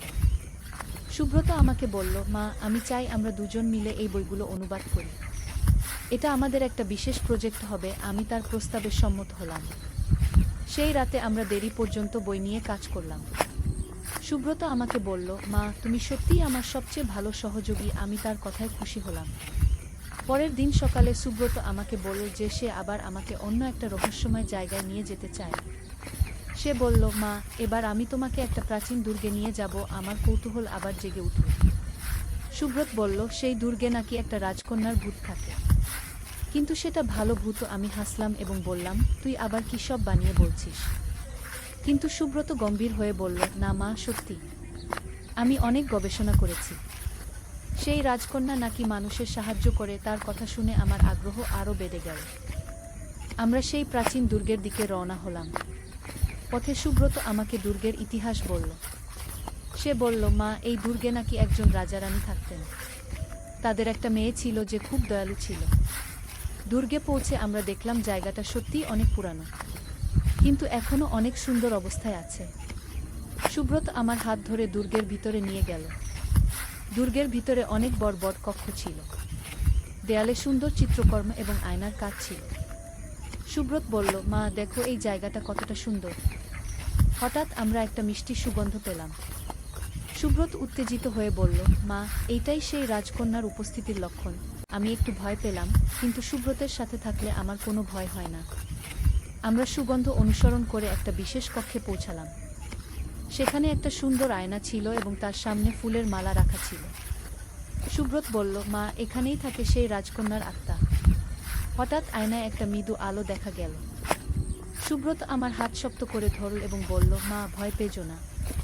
সে আমাদের সাহায্য করতে চায়। আমি তার কথা বিশ্বাস করে সাহস পেলাম। আয়না থেকে একটা মিষ্টি কণ্ঠস্বর ভেসে এলো। সেই কণ্ঠস্বর বলল, তোমরা এখানে কেন এসেছো? সুব্রত সাহস করে বলল, আমরা আপনার কাছে আশীর্বাদ চাই। রাজকন্যার আত্মা বলল, তোমাদের মধ্যে অনেক ভালোবাসা দেখতে পাচ্ছি। তোমরা সত্যি একে অন্যকে অনেক ভালোবাসো। তার কথা শুনে আমার মন ভরে গেল। সে আরও বলল, তোমাদের এই ভালোবাসা সবসময় অটুট থাকুক। তোমরা যে কোনো বিপদে একসাথে থাকবে। সুব্রত কৃতজ্ঞতার সাথে বলল, ধন্যবাদ রাজকন্যা। রাজকন্যার আত্মা আমাদের একটা বিশেষ উপহার দিল। সে বলল, এই উপহার তোমাদের সবসময় সুখী রাখবে। সুব্রত উপহারটা নিয়ে আমাকে দেখাল। এটা একটা সুন্দর লকেট ছিল। আমরা রাজকন্যাকে ধন্যবাদ জানিয়ে দুর্গ থেকে বেরিয়ে এলাম। পথে সুব্রত আমাকে বলল, মা, আজকের এই অভিজ্ঞতা আমার কাছে অবিস্মরণীয় হয়ে থাকবে। বাড়িতে ফিরে আমরা সেই লকেটটা খুলে দেখলাম। ভিতরে একটা ছোট ছবি ছিল যেখানে একটা পরিবার একসাথে হাসছে। সুব্রত বলল, মা, এটা আমাদের ভবিষ্যতের ছবি। এভাবে আমাদের অ্যাডভেঞ্চার চলতে থাকে। প্রতিদিন সুব্রত আমাকে নতুন নতুন জায়গায় নিয়ে যেত এবং আমরা একসাথে রোমাঞ্চকর অভিজ্ঞতা সংগ্রহ করতাম। একদিন সুব্রত আমাকে বলল, মা, আমি শুনেছি পাহাড়ের উপরে একটা গোপন জলপ্রপাত আছে। সেখানে নাকি রঙিন মাছ আছে যেগুলো কথা বলতে পারে। আমি অবিশ্বাসের চোখে তার দিকে তাকালাম। সে বলল, সত্যি মা? আমি অনেক গবেষণা করেছি। চলো আমরা সেই জায়গায় যাই। পরের দিন সকালে আমরা পাহাড়ের দিকে রওনা হলাম। পথটা বেশ কঠিন ছিল, কিন্তু সুব্রত আমার হাত ধরে সাহায্য করল। সে বলল, মা, তুমি ক্লান্ত হয়ে গেলে আমাকে বলো, আমি তোমাকে বিশ্রাম নিতে দেব। তার যত্নের কথা শুনে আমার মন ভালো হয়ে গেল। পাহাড়ের উপরে উঠতে উঠতে আমরা অনেক সুন্দর দৃশ্য দেখলাম। সুব্রত প্রতিটা সুন্দর জায়গায় থামত এবং আমাকে দেখাত। সে বলতো, মা, দেখো কত সুন্দর। আমি তার উৎসাহ দেখে খুশি হতাম। অনেক কষ্টের পর আমরা সেই গোপন জলপ্রপাতে পৌঁছালাম। সত্যিই জায়গাটা অসাধারণ সুন্দর ছিল। পানি উঁচু থেকে ঝরে পড়ে একটা ছোট হ্রদ তৈরি করেছিল। হ্রদের পানি এতটাই স্বচ্ছ ছিল যে নিচের পাথর দেখা যাচ্ছিল। সুব্রত উত্তেজিত হয়ে বলল, মা, দেখো পানিতে রঙিন মাছ। আমি দেখলাম সত্যিই কিছু সুন্দর রঙিন মাছ সাঁতার কাটছে। সুব্রত হ্রদের কাছে গিয়ে মাছগুলোকে ডাকল, হ্যালো মাছেরা। হঠাৎ একটা মাছ পানির উপরে মাথা তুলল এবং বলল, তোমরা কারা? আমি অবাক হয়ে গেলাম। সুব্রত খুশি হয়ে বলল, আমরা পর্যটক। আমরা তোমাদের দেখতে এসেছি। মাছটা বলল, স্বাগতম। আমরা এখানে অনেক দিন ধরে থাকি। আমি কৌতূহলী হয়ে মাছটাকে জিজ্ঞেস করলাম, তোমরা কিভাবে কথা বলতে পারো? মাছটা বলল, এই হ্রদের পানি জাদুকরী। যে কেউ এখানে থাকে সে কথা বলতে পারে। সুব্রত বলল, আমরা কি এই পানি পান করতে পারি? মাছটা বলল, হ্যাঁ, কিন্তু সাবধান। এই পানি পান করলে তোমরা আমাদের মতো পানির নিচেও থাকতে পারবে। আমি একটু ভয় পেলাম, কিন্তু সুব্রত সাহসীভাবে বলল, চলো মা, চেষ্টা করি। আমরা দুজনেই একটু পানি পান করলাম। হঠাৎ আমি অনুভব করলাম যে আমি পানির নিচে শ্বাস নিতে পারছি। সুব্রত আমার হাত ধরে বলল, মা, চলো পানির নিচে যাই। আমরা ডুব দিলাম। পানির নিচে একটা অন্য জগৎ ছিল। সেখানে অনেক রঙিন প্রবাল, সামুদ্রিক ঘাস এবং সুন্দর মাছ ছিল। সুব্রত আমাকে বলল, মা, দেখো কত সুন্দর। আমি তার কথায় সম্মত হলাম। আমরা পানির নিচে অনেকক্ষণ ঘুরে বেড়ালাম। মাছগুলো আমাদের সাথে বন্ধুত্ব করল এবং তাদের জগৎ দেখাল। একটা বড় মাছ আমাদের বলল, তোমরা যদি চাও আমরা তোমাদের আমাদের রাজার কাছে নিয়ে যেতে পারি। সুব্রত উৎসুক হয়ে বলল, হ্যাঁ, আমরা যেতে চাই। আমরা মাছের সাথে হ্রদের গভীরে গেলাম। সেখানে একটা সুন্দর প্রাসাদ ছিল যা সম্পূর্ণ প্রবাল দিয়ে তৈরি। মাছের রাজা আমাদের স্বাগত জানালেন। রাজা বললেন, তোমরা প্রথম মানুষ যারা আমাদের এই জগতে এসেছ। আমি খুশি হয়েছি। সুব্রত বিনয়ের সাথে বলল, আমরাও খুশি হয়েছি আপনাদের সাথে দেখা করতে পেরে। রাজা আমাদের তার প্রাসাদ ঘুরিয়ে দেখালেন। প্রাসাদে অনেক মূল্যবান মুক্তা এবং সামুদ্রিক রত্ন ছিল। রাজা বললেন, তোমরা যদি চাও কিছু উপহার নিয়ে যেতে পারো। সুব্রত বলল, আমরা শুধু আপনাদের বন্ধুত্বই চাই। রাজা তার কথায় খুশি হলেন এবং আমাদের প্রতি আশীর্বাদ করলেন। তিনি বললেন, তোমাদের ভালোবাসা চিরকাল অটুট থাক। আমরা রাজাকে ধন্যবাদ জানিয়ে পানির উপরে উঠে এলাম। হ্রদের কিনারে এসে আমরা বিশ্রাম নিলাম। সুব্রত আমাকে বলল, মা, আজকের এই অভিজ্ঞতা কি অবিস্মরণীয় হবে না? আমি মাথা নেড়ে সম্মতি জানালাম। সত্যিই এমন অভিজ্ঞতা খুব কম মানুষের হয়। বাড়ি ফেরার পথে সুব্রত আমাকে বলল, মা, আমি আরও অনেক রহস্যময় জায়গার কথা জানি। আমরা প্রতি সপ্তাহে একটা করে নতুন জায়গায় যাব। আমি তার প্রস্তাবে রাজি হলাম। পরের সপ্তাহে সুব্রত আমাকে একটা পরিত্যক্ত প্রাসাদে নিয়ে গেল। সে বলল, এই প্রাসাদে নাকি একজন জাদুকর থাকতেন। প্রাসাদটা দেখতে অনেক পুরানো, কিন্তু এখনও সুন্দর লাগছিল। প্রাসাদের ভিতরে অনেক রহস্যজনক জিনিস ছিল। দেয়ালে অনেক জাদুকরী চিহ্ন এবং ছবি ছিল। সুব্রত আমাকে বলল, মা, এই জায়গায় নাকি এখনও জাদুর শক্তি আছে। হঠাৎ আমরা একটা পুরানো বই দেখতে পেলাম যা নিজে নিজে খুলে যাচ্ছিল। সুব্রত সাহস করে বইটার কাছে গেল। বই থেকে একটা আলো বের হলো এবং একজন বৃদ্ধ জাদুকরের আবির্ভাব হলো। জাদুকর আমাদের দেখে বললেন, তোমরা এখানে এসেছো কেন? সুব্রত বিনয়ের সাথে বলল, আমরা শুধু কৌতূহলী ছিলাম। জাদুকর হাসলেন এবং বললেন, তোমাদের কৌতূহল ভালো। আমি তোমাদের কিছু জাদু শেখাতে পারি। আমরা উৎসুক হয়ে বললাম, সত্যি? জাদুকর মাথা নেড়ে সম্মতি জানালেন। তিনি আমাদের প্রথমে একটা সহজ জাদু শেখালেন যেটা দিয়ে ফুল ফোটানো যায়। সুব্রত জাদুটা চেষ্টা করল এবং তার হাত থেকে সুন্দর গোলাপ ফুটল। আমিও চেষ্টা করলাম এবং আমার হাত থেকেও ফুল ফুটল। জাদুকর খুশি হয়ে বললেন, তোমরা ভালো শিক্ষার্থী। তিনি আমাদের আরও অনেক জাদু শেখালেন। পানি থেকে ফায়ার তৈরি করা, বাতাসে ভেসে থাকা এবং মন পড়া। আমরা সবই মজা করে শিখলাম। জাদুকর আমাদের বললেন, তোমরা এই জাদুগুলো শুধু ভালো কাজেই ব্যবহার করবে। আমরা প্রতিজ্ঞা করলাম যে আমরা কখনো খারাপ কাজে ব্যবহার করব না। প্রাসাদ থেকে বেরিয়ে আমরা বাড়ির পথে রওনা হলাম। পথে সুব্রত আমাকে বলল, মা, আজকে আমরা জাদুকর হয়ে গেছি। আমরা দুজনেই হাসতে লাগলাম। বাড়িতে পৌঁছে আমরা আমাদের নতুন জাদুর ক্ষমতা পরীক্ষা করলাম। সুব্রত বাগানে ফুল ফোটাল এবং আমি পাখিদের সাথে কথা বললাম। আমাদের এই নতুন ক্ষমতা সত্যিই অবিশ্বাস্য ছিল। পরের কয়েকটা সপ্তাহে আমরা আরও অনেক জায়গায় গেলাম। একটা জাদুকরি বন, একটা ভূতের বাড়ি যেখানে ভালো ভূত থাকে, একটা সময় ভ্রমণের যন্ত্র এবং একটা উড়ন্ত দ্বীপ। প্রতিটা জায়গায় আমরা নতুন বন্ধু পেলাম এবং নতুন কিছু শিখলাম। এভাবে আমাদের অ্যাডভেঞ্চার জীবন শুরু হলো। সুব্রত আমার সেরা সাহসী সাথী হয়ে উঠল। আমরা মাছেলে হিসেবে না, বরং দুই অভিযানকারী বন্ধু হিসেবে একসাথে পৃথিবীর সব রহস্যময় জায়গা আবিষ্কার করতে শুরু করলাম। আমাদের পরিবারের অন্যরাও আমাদের এই অভিযানের গল্প শুনে অবাক হতো। নীলা সবসময় বলতো, মা, আমিও তোমাদের সাথে যেতে চাই। আমি বলতাম, তুই বড় হলে আমরা তোকেও নিয়ে যাব। সুদীপও আমাদের গল্প শুনে খুশি হতো। সে বলতো, তোমরা সত্যিই অসাধারণ সব অভিজ্ঞতা পাচ্ছ। সুব্রত তখন বলতো, বাবা, মা সত্যিই সবচেয়ে সাহসী মানুষ। আমার মন ভরে যেত। এভাবে আমাদের অ্যাডভেঞ্চারপূর্ণ জীবন চলতে থাকে। প্রতিদিন নতুন রোমাঞ্চ, নতুন আবিষ্কার এবং নতুন বন্ধুত্ব। আমি বুঝলাম যে জীবনটা কতটা সুন্দর হতে পারে যদি আমরা সাহসী হয়ে নতুন কিছু করার চেষ্টা করি। সুব্রতের সাথে এই সব অভিজ্ঞতা আমার জীবনকে পূর্ণ করে তুলেছে। আমি একজন সাধারণ গৃহিণী থেকে একজন সাহসী অভিযানকারীতে পরিণত হয়েছি। আর এই সবই সম্ভব হয়েছে আমার প্রিয় ছেলে সুব্রতের কারণে। আমাদের গল্প এখানেই শেষ নয়। এটা শুধু শুরু। আগামীতে আরও অনেক রহস্যময় জায়গা, আরও অনেক রোমাঞ্চকর অভিযান আমাদের জন্য অপেক্ষা করছে। আমি আর সুব্রত মিলে সেই সব জায়গা আবিষ্কার করব এবং আরও অনেক অবিস্মরণীয় মুহূর্ত তৈরি করব।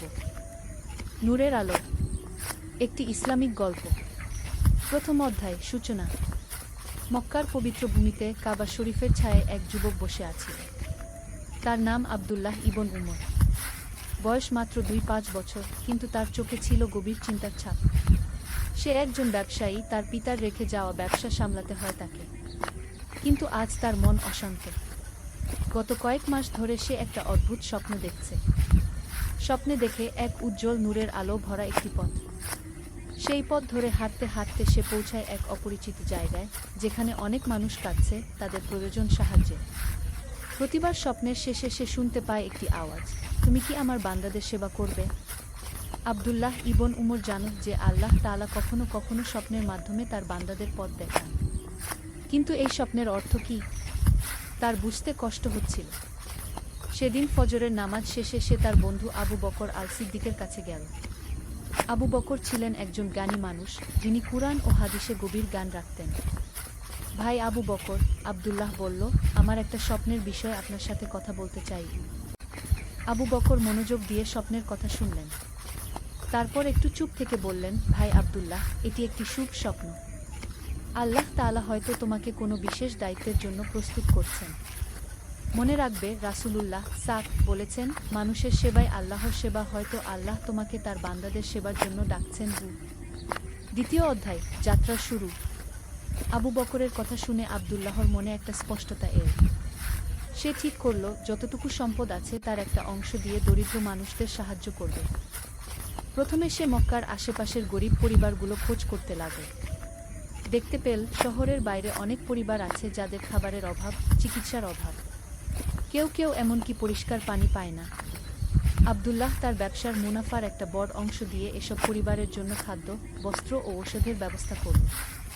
কিন্তু কিছুদিন পরেই সে বুঝতে পারল, শুধু অর্থ দিলেই হবে না। এসব পরিবারের দীর্ঘমেয়াদী সমাধান দরকার। একদিন সে এক বৃদ্ধ মানুষের সাথে দেখা করল। তার নাম আবু তালিব।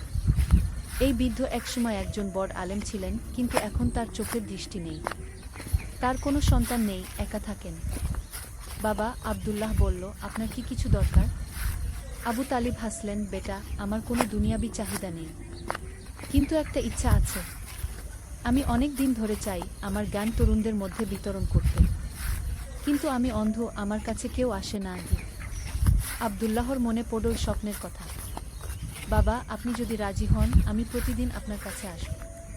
আপনার থেকে দিনের গান শিখব, আর অন্যদেরকেও নিয়ে আসব। আবু তালিবের চোখ দিয়ে খুশির অশ্রু ঝরল। আল্লাহ তোমায় বরকত দিন, বেটাগু। তৃতীয় অধ্যায়, গানের আলো। আব্দুল্লাহ নিয়মিত আবু তালিবের কাছে যেতে শুরু করল। সাথে নিয়ে যেত আরও কিছু তরুণকে। আবু তালিব তাদের কুরআনের তাফসির, হাদিসের ব্যাখ্যা, ইসলামের আদব কায়দা শেখাতেন। একদিন আবু তালিব একটি হাদিস বর্ণনা করলেন। রাসূলুল্লাহ বলেছেন, যে ব্যক্তি কোনো মুমিনের একটি বিপদ দূর করবে, আল্লাহ তার কিয়ামতের দিনের একটি বিপদ দূর করবেন।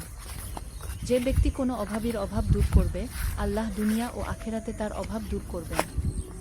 যে ব্যক্তি কোনো মুসলিমের দোষ থেকে রাখবে, আল্লাহ দুনিয়া ও আখেরাতে তার দোষ থেকে রাখবেন। এই হাদিস শুনে আব্দুল্লাহর হৃদয় আরও বেশি নরম হয়ে গেল। সে বুঝতে পারল, শুধু অর্থ দিয়ে সাহায্য করাই যথেষ্ট নয়, মানুষের মানসিক, আধ্যাত্মিক ও শিক্ষাগত উন্নতিতেও সাহায্য করতে হবে। আব্দুল্লাহ একটি পরিকল্পনা করল। সে একটি মক্তব প্রতিষ্ঠা করবে যেখানে গরিব পরিবারের সন্তানরা বিনামূল্যে শিক্ষা পাবে।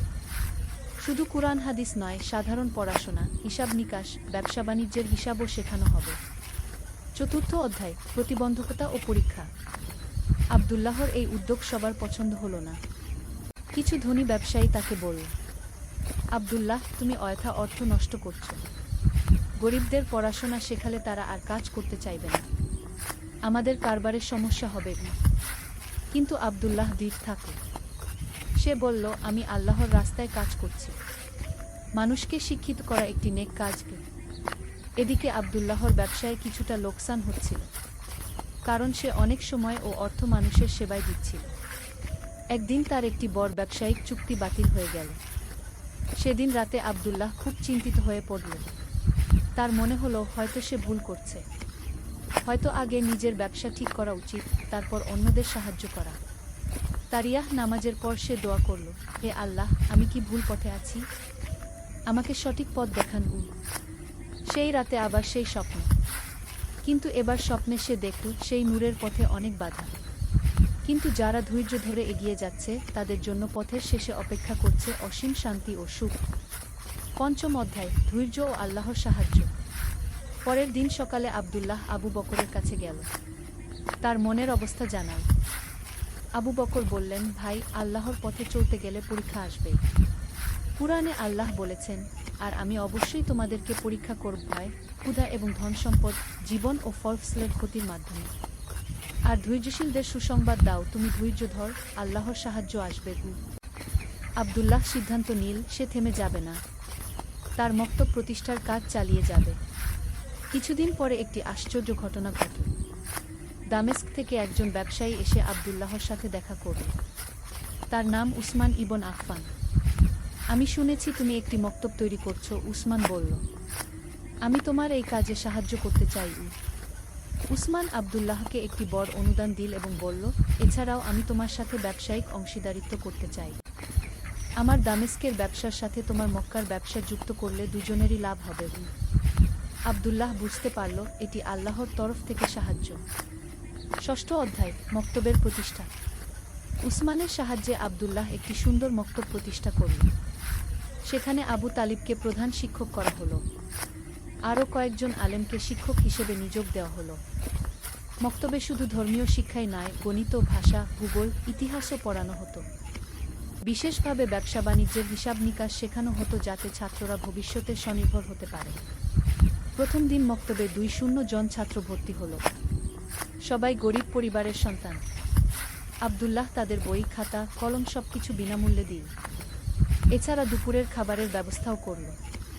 মাস 3 পরে ছাত্র সংখ্যা বেড়ে দাঁড়াল 500 জনে।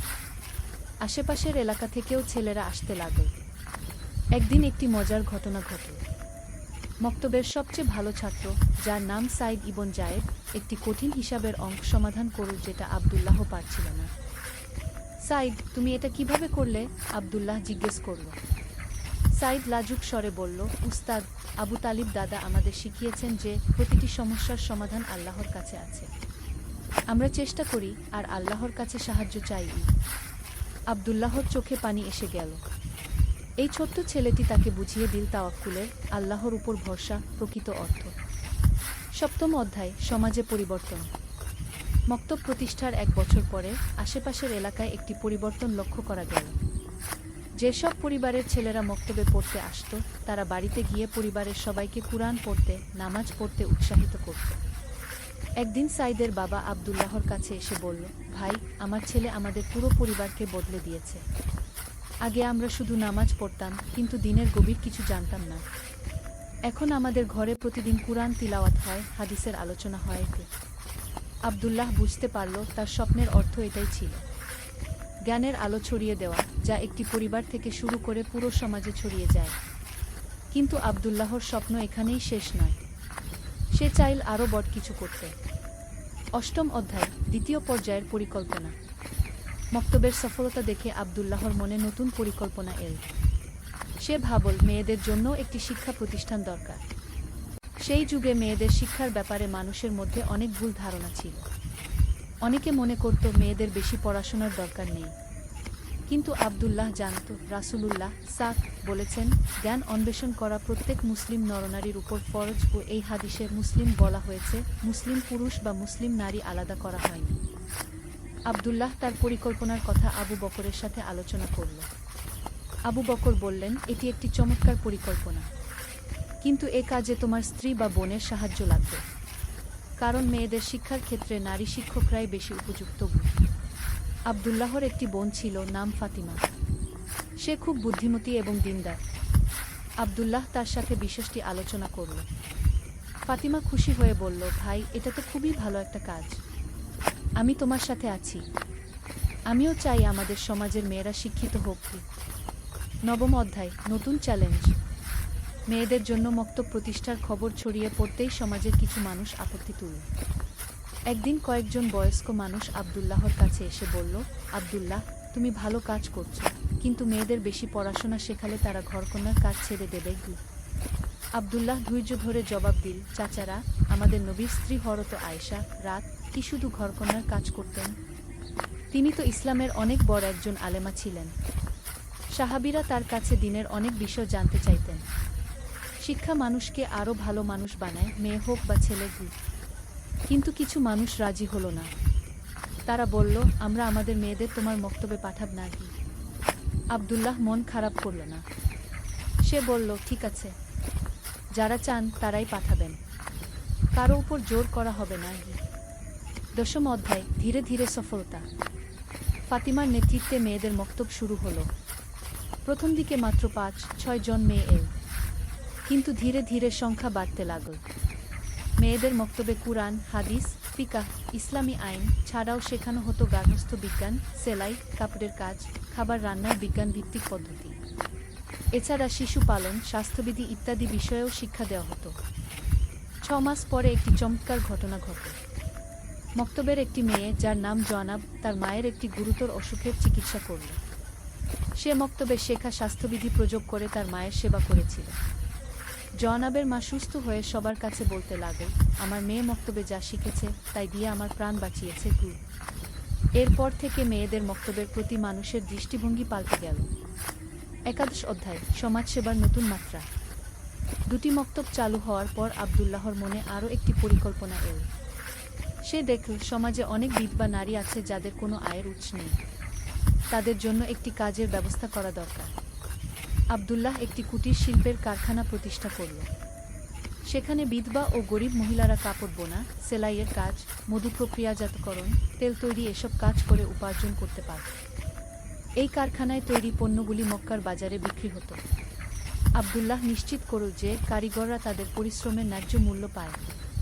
এছাড়া তিনি একটি নিয়ম করলেন, প্রতি সপ্তাহে একদিন এই মহিলারা দ্বীনি শিক্ষা পাবে।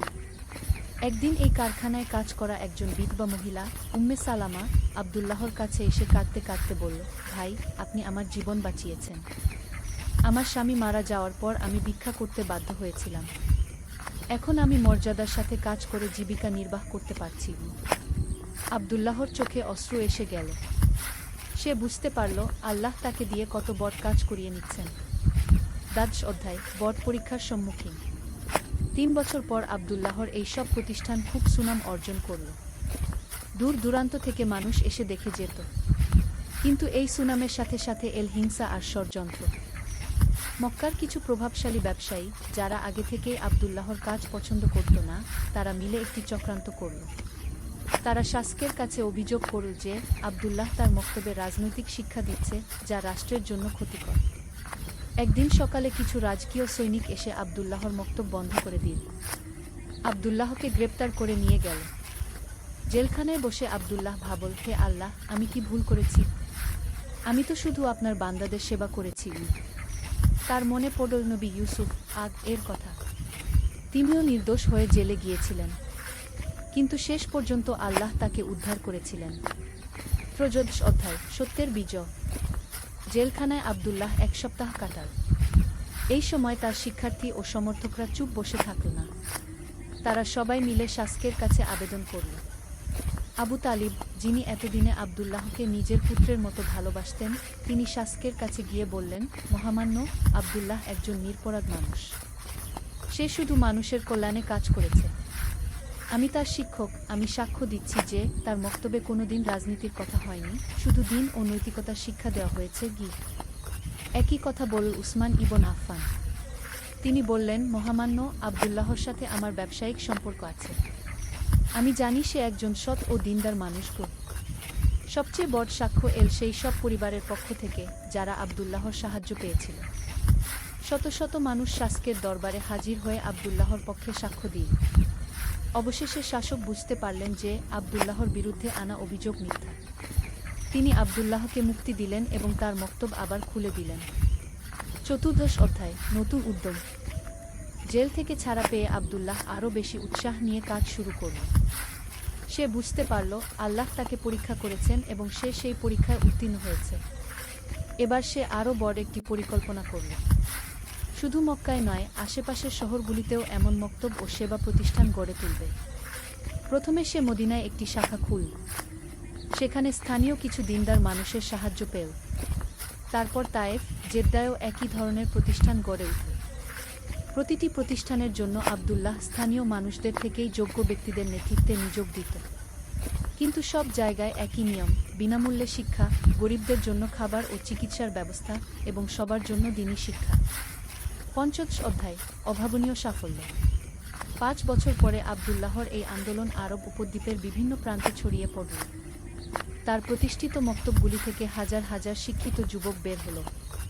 তারা শুধু লেখাপড়া শেখেনি, শিখেছে জীবনের নৈতিক মূল্যবোধ। একদিন সাইদ ইবন জায়েদ, যে ছিল আবদুল্লাহর প্রথম মক্তবের সেই ভালো ছাত্র, সে এখন একজন সফল ব্যবসায়ী হয়েছে। কিন্তু সে তার আয়ের একটা বড় অংশ গরিব মানুষের সেবায় ব্যয় করত। সাইদ একদিন আবদুল্লাহর কাছে এসে বলল, উস্তাদ, আপনি আমাকে শুধু হিসাব নিকাশ শেখাননি, শিখিয়েছেন কিভাবে জীবন যাপন করতে হয়। আপনার দেখানো পথেই আমি চলছি। এমনই অসংখ্য ছাত্রছাত্রী ছড়িয়ে গেল আরবের বিভিন্ন প্রান্তে। তারা যেখানেই গেছে সেখানেই ভালো বীজ বপন করেছে। ষোড়শ অধ্যায়, পারিবারিক জীবনে ভারসাম্য। এসব কাজের মধ্যেও আবদুল্লাহ তার পারিবারিক দায়িত্ব ভুলে যায়নি। তার একটি সুখী সংসার ছিল। তার স্ত্রী খাদিজা এবং 2 সন্তান, পুত্র মুহাম্মদ ও কন্যা আয়েশা। খাদিজা তার স্বামীর কাজে পূর্ণ সমর্থন দিত। সে নিজেও মেয়েদের মক্তবে শিক্ষাদানের কাজে অংশ নিত। একদিন ছোট আয়েশা তার বাবাকে জিজ্ঞেস করল, আব্বা, আপনি এত কাজ করেন কেন? আমাদের সাথে কি বেশি সময় কাটাতে পারেন না? আবদুল্লাহ তার মেয়েকে কোলে নিয়ে বলল, বেটি, আল্লাহ আমাদের দুনিয়ায় পাঠিয়েছেন তার বান্দাদের সেবা করার জন্য। আমি যা করছি সেটা আল্লাহর জন্য করছি। তুমিও বড় হয়ে মানুষের সেবা করো। আয়েশা বলল, আব্বা, আমিও আপনার মতো মানুষের সেবা করব। সপ্তদশ অধ্যায়, বৃদ্ধ বয়সের চিন্তা। 50 বছর বয়সে এসে আবদুল্লাহ ভাবতে লাগল, তারপরে এই সব প্রতিষ্ঠান চালাবে কে? তার ছেলে মুহাম্মদ একজন যোগ্য যুবক, কিন্তু এত বড় দায়িত্ব একা সামলাতে পারবে কি? আবদুল্লাহ একটি পরিষদ গঠন করল। এই পরিষদে ছিল তার সবচেয়ে যোগ্য ছাত্র ও সহযোগীরা। তারা মিলে সিদ্ধান্ত নিল যে এই প্রতিষ্ঠানগুলি একক কোনো ব্যক্তির উপর নির্ভর করবে না, বরং একটি সংগঠিত পরিষদের মাধ্যমে পরিচালিত হবে। আবু তালিব, যিনি এতদিনে অনেক বৃদ্ধ হয়ে গেছেন, তিনি একদিন আবদুল্লাহকে বললেন, বেটা, আল্লাহ তোমাকে দিয়ে এক অসাধারণ কাজ করিয়ে নিয়েছেন। তুমি শুধু কয়েকটি মক্তব খোলনি, তুমি একটি আন্দোলন শুরু করেছ। অষ্টাদশ অধ্যায়, স্বপ্নের পূর্ণতা। 5 বছর বয়সে আবদুল্লাহ একটি বিশেষ স্বপ্ন দেখল। সেই একই নূরের আলো, সেই একই পথ। কিন্তু এবার পথে শুধু সে একা নেই, তার সাথে আছে হাজার হাজার মানুষ। সবাই সেই আলোর পথে হাঁটছে। স্বপ্নের শেষে আবার সেই আওয়াজ, আমার সন্তুষ্ট বান্দা, তুমি আমার দেওয়া দায়িত্ব ভালোভাবে পালন করেছ। আব্দুল্লাহ ঘুম থেকে উঠে ফজরের নামাজ পড়ল। তারপর দীর্ঘ সিজদায় গেল এবং আল্লাহর কাছে শুকরিয়া আদায় করল। 19তম অধ্যায়, পরবর্তী প্রজন্মের দায়িত্ব। আব্দুল্লাহর ছেলে মুহাম্মদ এবং মেয়ে আয়েশা দুজনেই বাবার পথ অনুসরণ করল। মুহাম্মদ প্রতিষ্ঠানগুলোর পরিচালনার দায়িত্ব নিল, আর আয়েশা নারী শিক্ষার ক্ষেত্রে কাজ করতে লাগল। একদিন আয়েশা তার বাবাকে বলল, আব্বা, আমি আরেকটি প্রকল্প শুরু করতে চাই, অনাথ শিশুদের জন্য একটি আশ্রম। আব্দুল্লাহ খুশি হয়ে বলল, চমৎকার। রাসূলুল্লাহ নিজে অনাথ ছিলেন। অনাথদের সেবা করা খুবই সওয়াবের কাজ। এভাবে একের পর এক নতুন প্রকল্প যোগ হতে লাগল। কেউ কুষ্ঠরোগীদের সেবায়, কেউ বৃদ্ধদের দেখাশোনায়, কেউ পথহারা যুবকদের সঠিক পথে আনার কাজে লেগে গেল। 20 অধ্যায়, জীবনের সায়াহ্ন। 60 বছর বয়সে আব্দুল্লাহ অসুস্থ হয়ে পড়ল। ডাক্তাররা বলল, তার আর বেশি দিন নেই। মৃত্যুশয্যায় শুয়ে আব্দুল্লাহর কাছে এসেছিল শত শত মানুষ, যাদের জীবনে সে কোনো না কোনোভাবে আলো ফেলেছিল। আবু তালিব, যিনি এতদিনে প্রায় অন্ধ হয়ে গেছেন, তিনি আব্দুল্লাহর হাত ধরে বললেন, বেটা, আল্লাহ তোমাকে জান্নাত নসিব করুন। তুমি দুনিয়ায় একটি জান্নাত তৈরি করেছ। সাইদ ইবন জায়েদ, যে এখন একজন প্রতিষ্ঠিত ব্যবসায়ী এবং সমাজসেবক, সে এসে বলল, উস্তাদ, আপনার দেখানো পথেই আমরা চলব। আপনার স্বপ্ন আমরা পূরণ করব। উম্মে সালামা, সেই বিধবা মহিলা যে একসময় ভিক্ষা করত, সে এখন নিজেই একটি কুটির শিল্পের কারখানা চালা। সে কাঁদতে কাঁদতে বলল, ভাই, আপনি আমার এই জীবন দিয়েছেন। 21তম অধ্যায়, চূড়ান্ত মুহূর্ত। মৃত্যুর আগের রাতে আব্দুল্লাহ তার পরিবার ও ঘনিষ্ঠ সাথীদের ডেকে বলল, আমার প্রিয় মানুষেরা, আল্লাহ আমাকে একটি সুন্দর জীবন দিয়েছেন। আমি যা করেছি সবই আল্লাহর তৌফিকে। তোমরা এই কাজ চালিয়ে যেও। মনে রাখবে, প্রতিটি মানুষের সেবা করা মানে আল্লাহর সেবা করা। তার ছেলে মুহাম্মদ জিজ্ঞেস করল, আব্বা, আমাদের জন্য কোনো বিশেষ উপদেশ? আব্দুল্লাহ বলল, বেটা, সবসময় মনে রাখবে, নিয়ত থাকতে হবে পরিষ্কার, কাজ করতে হবে আন্তরিকতা দিয়ে, আর সবকিছু আল্লাহর উপর ছেড়ে দিতে হবে। গর্ব করো না, কারণ সব সফলতা আল্লাহর পক্ষ থেকে। সেই রাতেই তাহাজ্জুদের সময় আব্দুল্লাহ ইবন উমর আল্লাহর সান্নিধ্যে চলে গেল। তার শেষ কথা ছিল, লা ইলাহা ইল্লাল্লাহু মুহাম্মাদুর রাসূলুল্লাহ। 22তম অধ্যায়, অবিস্মরণীয় উত্তরাধিকার। আব্দুল্লাহর মৃত্যুর খবর পুরো আরব উপদ্বীপে ছড়িয়ে পড়ল। তার জানাজায় হাজার হাজার মানুষ উপস্থিত হল। রাজা, প্রজা, ধনী গরিব সবাই একসাথে তার জানাজার নামাজ পড়ল। কিন্তু আব্দুল্লাহর আসল স্মৃতিস্তম্ভ ছিল তার প্রতিষ্ঠিত সেই সব প্রতিষ্ঠান। তার মৃত্যুর পরেও সেগুলি আরও শক্তিশালী হয়ে উঠল। তার ছেলে মুহাম্মদ বাবার স্বপ্ন বাস্তবায়ন করতে আরও দৃঢ়প্রতিজ্ঞ হল। সে বিভিন্ন দেশে প্রতিনিধি পাঠিয়ে এই আন্দোলন ছড়িয়ে দিতে লাগল। আয়েশা নারী শিক্ষার ক্ষেত্রে অগ্রণী ভূমিকা পালন করল। তার প্রতিষ্ঠিত নারী শিক্ষা প্রতিষ্ঠানগুলি থেকে বের হওয়া মেয়েরা সমাজের বিভিন্ন ক্ষেত্রে অবদান রাখতে লাগল। 23তম অধ্যায়, দীর্ঘমেয়াদী প্রভাব। আব্দুল্লাহর মৃত্যুর 10 বছর পর দেখা গেল, তার শুরু করা আন্দোলন আরব উপদ্বীপের সীমানা ছাড়িয়ে অন্যান্য দেশেও ছড়িয়েছে। মিশর, সিরিয়া, ইরাকেও এমন প্রতিষ্ঠান গড়ে উঠেছে। সবচেয়ে বড় কথা, এই প্রতিষ্ঠানগুলি শুধু শিক্ষাদান করেনি, তৈরি করেছে একদল আদর্শবান মানুষ, যারা যেখানেই গিয়েছে সেখানেই ন্যায়, সততা আর মানব সেবার বার্তা ছড়িয়েছে। একদিন এক বিদেশি ব্যবসায়ী, যে আরবে এসেছিল ব্যবসার কাজে, সে মন্তব্য করেছিল, এই আরব ভূমিতে আমি যে সততা আর সহানুভূতি দেখেছি, তা অন্য কোথাও দেখিনি। এখানকার মানুষের মধ্যে একটা আলাদা গুণ আছে। 24তম অধ্যায়, শিক্ষা ও উপদেশ। আব্দুল্লাহর জীবন থেকে আমরা যে শিক্ষা পাই। 1. স্বপ্নের গুরুত্ব। আল্লাহ কখনো কখনো স্বপ্নের মাধ্যমে তার বান্দাদের পথ দেখান, কিন্তু স্বপ্ন দেখার পাশাপাশি সেটা বাস্তবায়নের জন্য কাজ করতে হয়। 2. ধৈর্য ও অধ্যবসায়। ভালো কাজের পথে অনেক বাধা আসে, কিন্তু ধৈর্য ধরে এগিয়ে গেলে আল্লাহ সাহায্য করেন। 3. শিক্ষার গুরুত্ব। মানুষের সবচেয়ে বড় সেবা হলো তাকে শিক্ষিত করা। শিক্ষা মানুষকে শুধু স্বাবলম্বী করে না, নৈতিক মানুষও বানায়। 4. নারী শিক্ষা। ইসলামে নারী পুরুষ সবার শিক্ষার অধিকার সমান। সমাজের অর্ধেক জনগোষ্ঠী অশিক্ষিত থাকলে সমাজের প্রকৃত উন্নতি সম্ভব নয়। 5. সমাজসেবা। প্রত্যেক মুসলিমের দায়িত্ব হল সমাজের দুর্বল মানুষদের পাশে দাঁড়ানো। এটা শুধু সাদকা দেওয়া নয়, তাদের স্বাবলম্বী করে তোলা। 6. পারিবারিক ভারসাম্য। সমাজসেবার নামে পরিবারকে অবহেলা করা ঠিক নয়। পরিবার ও সমাজসেবার মধ্যে ভারসাম্য রাখতে হবে। 25তম অধ্যায়, চিরন্তন বার্তা। আব্দুল্লাহ ইবন উমরের গল্প শুধু একটি গল্প নয়, এটি একটি জীবন দর্শন। এই গল্প আমাদের বলে যে আল্লাহ তাআলা প্রতিটি মানুষকে কোনো না কোনো বিশেষ ক্ষমতা দিও। আলোর পথযাত্রী। একটি ইসলামিক অনুপ্রেরণামূলক গল্প। প্রথম অধ্যায়, হারিয়ে যাওয়া পথ। মক্কার পবিত্র শহরের অদূরে একটি ছোট গ্রামে বাস করত আবু বকর নামের এক যুবক। তার বয়স মাত্র 25 বছর, কিন্তু জীবনের কঠোর বাস্তবতা তাকে বার্ধক্যের ছায় দিয়েছিল। তার পিতা ছিলেন একজন গরিব কৃষক, যিনি দিনরাত পরিশ্রম করেও পরিবারের মুখে অন্ন তুলতে হিমশিম খেতেন। আবু বকরের মন ছিল অস্থির। সে দেখত তার আশেপাশের মানুষগুলো কেমন করে অন্যায় পথে অর্থ উপার্জন করছে, আর সততার পথে থেকে তার পরিবার কেমন দুর্দশায় রয়েছে। মনের এক কোণে সর্বদা একটা প্রশ্ন তাকে তাড়া করত, আল্লাহ যদি ন্যায়পরায়ণ হন, তবে কেন সৎ মানুষেরা কষ্টে থাকে আর পাপীরা সুখে? একদিন সকালে আবু বকর তার পিতার সাথে খেতে কাজ করতে গিয়েছিল। রোদের প্রখরতায় তার মাথা ঝিমঝিম করছিল। হঠাৎ দূর থেকে একদল আরবীয় ব্যবসায়ী এসে তাদের কাছে পানি চায়। আবু বকরের পিতা তৎক্ষণাৎ তাদের পানি দিয়ে আপ্যায়ন করলেন এবং খেজুর দিয়ে সম্মান করলেন। ব্যবসায়ীদের মধ্যে একজন বয়স্ক লোক ছিলেন, যার নাম ছিল উমর ইবনে আব্দুল আজিজ। তিনি আবু বকরের পিতার আতিথেয়তায় মুগ্ধ হয়ে বললেন, হে ভাই, আল্লাহ তোমাকে উত্তম প্রতিদান দিন। তোমার মতো সৎ মানুষেরাই এই পৃথিবীর সৌন্দর্য। আবু বকর এই কথা শুনে মনে মনে হাসে। সে ভাবল, সৎ হয়ে আমাদের কি লাভ হয়েছে?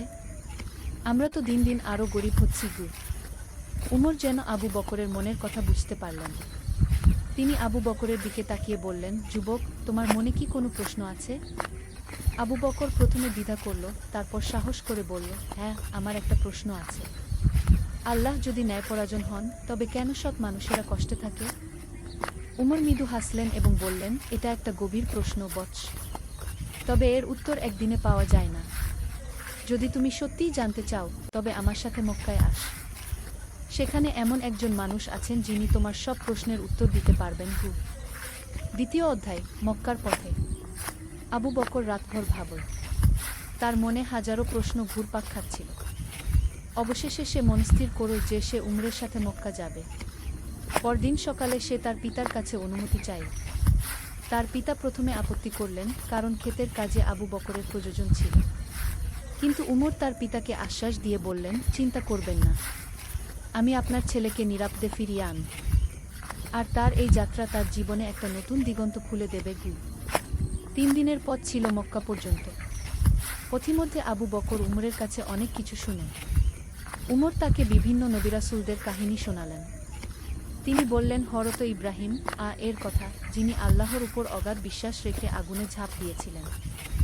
বললেন হযরত ইউসুফ এর কথা, যিনি বছরের পর বছর কারাগারে থেকেও আল্লাহর উপর আস্থা হারাননি।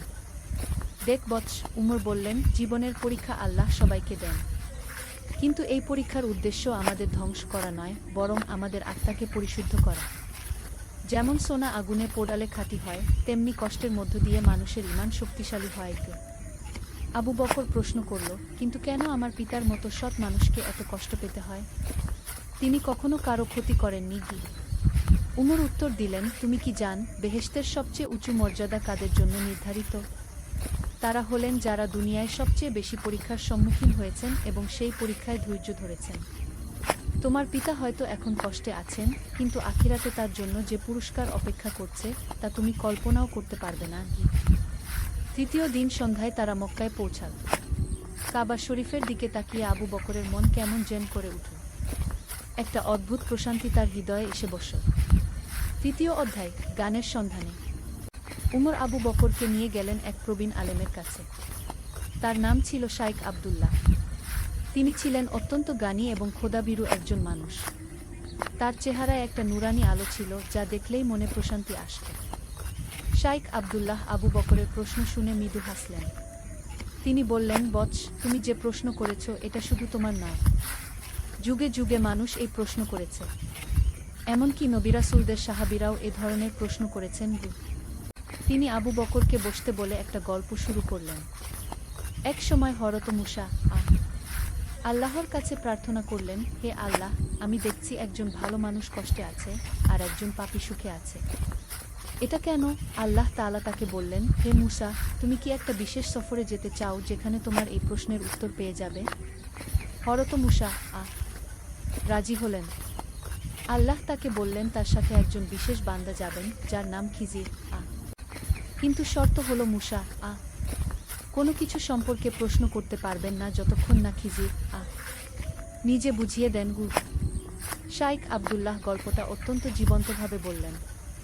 আবু বকর মুগ্ধ হয়ে শুনতে লাগল। সফরের সময় খিজির তিনটি কাজ করলেন যা দেখে মূসা অবাক হলেন। প্রথমে তিনি একটা নৌকায় ফুটো করলেন, তারপর একটা নির্দোষ যুবককে হত্যা করলেন এবং শেষে একটা দেয়াল মেরামত করলেন যার মালিক তাদের সাথে ভালো ব্যবহার করেনি।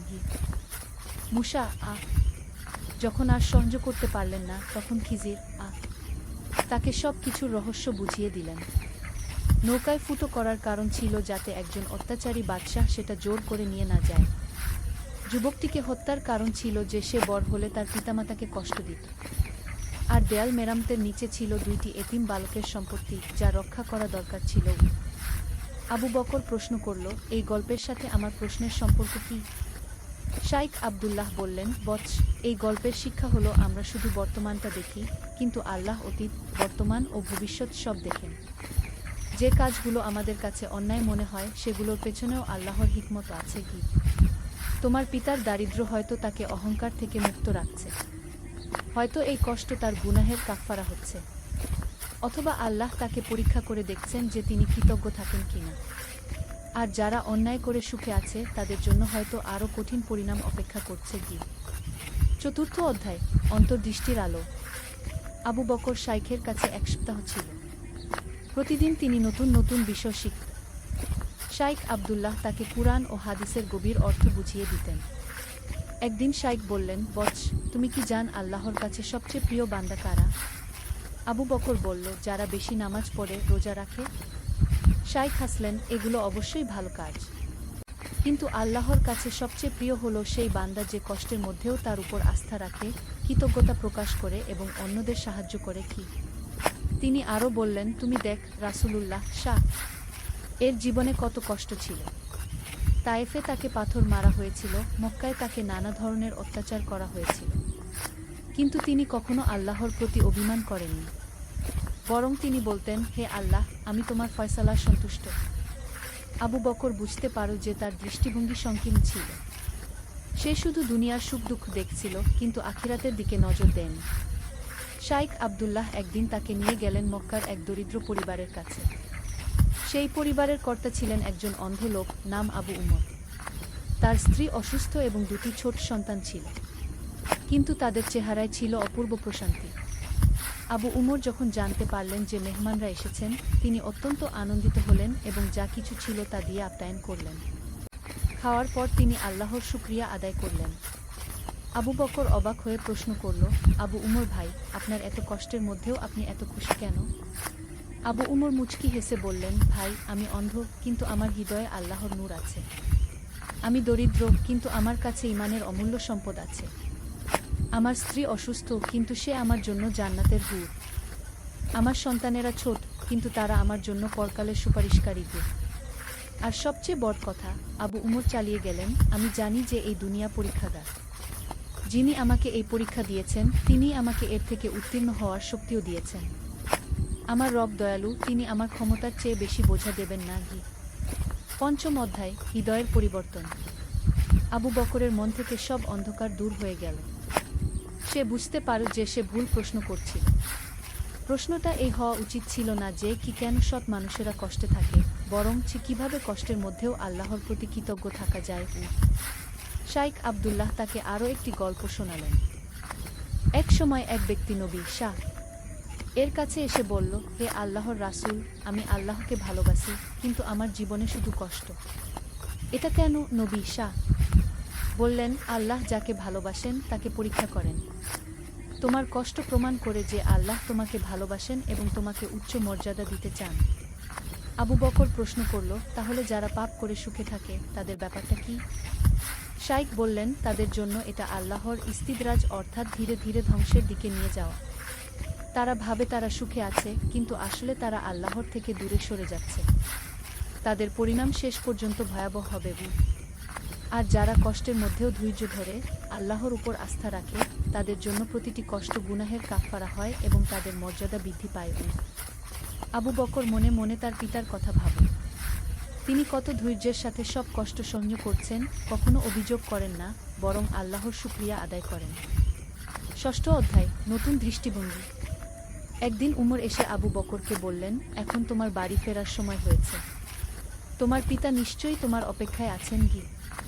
আবু বকর শাইখ আবদুল্লাহর কাছ থেকে বিদায় নিয়ে শাইখ তাকে একটি উপদেশ দিলেন। বৎস, মনে রাখবে, জীবনের সব ঘটনাই আল্লাহর হিকমতের অংশ। কখনো অভিযোগ করবে না, বরং শুকরিয়া আদায় কর। কষ্টের সময় ধৈর্য ধর, সুখের সময় বিনয়ী থাক, আর সর্বোপরি অন্যদের সেবা কর। এটাই হলো সত্যিকারের মুমিনের জীবন। ফেরার পথে আবু বকর উমরকে বলল, উমর চাচা, আমি এখন বুঝতে পারছি যে আমার দৃষ্টিভঙ্গি কত সংকীর্ণ ছিল। আমি শুধু দুনিয়ার চশমা দিয়ে সব কিছু দেখছিলাম। উমর বললেন, এটাই হলো জ্ঞান অর্জনের ফল বৎস। যখন তুমি আল্লাহর দৃষ্টিভঙ্গি দিয়ে দেখতে শুরু কর, তখন সব কিছুই পরিষ্কার হয়ে যায়। পথিমধ্যে তারা এক ব্যবসায়ীর সাথে দেখা হলো, যার নাম ছিল আবু জাহেল। সে ছিল অত্যন্ত ধনী, কিন্তু অহংকারী এবং কৃপণ। একজন ভিক্ষুক তার কাছে সাহায্য চাইলে সে তাকে ধমক দিয়ে তাড়িয়ে দিল। আবু বকর দেখল যে আবু জাহিলের চেহারায় কোনো শান্তি নেই। বিশাল সম্পদ থাকা সত্ত্বেও তার মুখে অসন্তুষ্টির ছাপ। উমর আবু বকরকে বললেন, দেখেছ, অর্থসম্পদ মানুষকে প্রকৃত সুখ দিতে পারে না। প্রকৃত সুখ পাওয়া যায় আল্লাহর সন্তুষ্টি অর্জনের মাধ্যমে। সপ্তম অধ্যায়, ঘরে ফেরা। 3 দিন পর আবু বকর তার গ্রামে পৌঁছাল।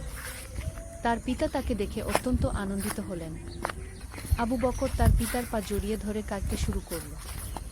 বাবা, আমি আপনার কাছে ক্ষমা চাই, আবু বকর বলল।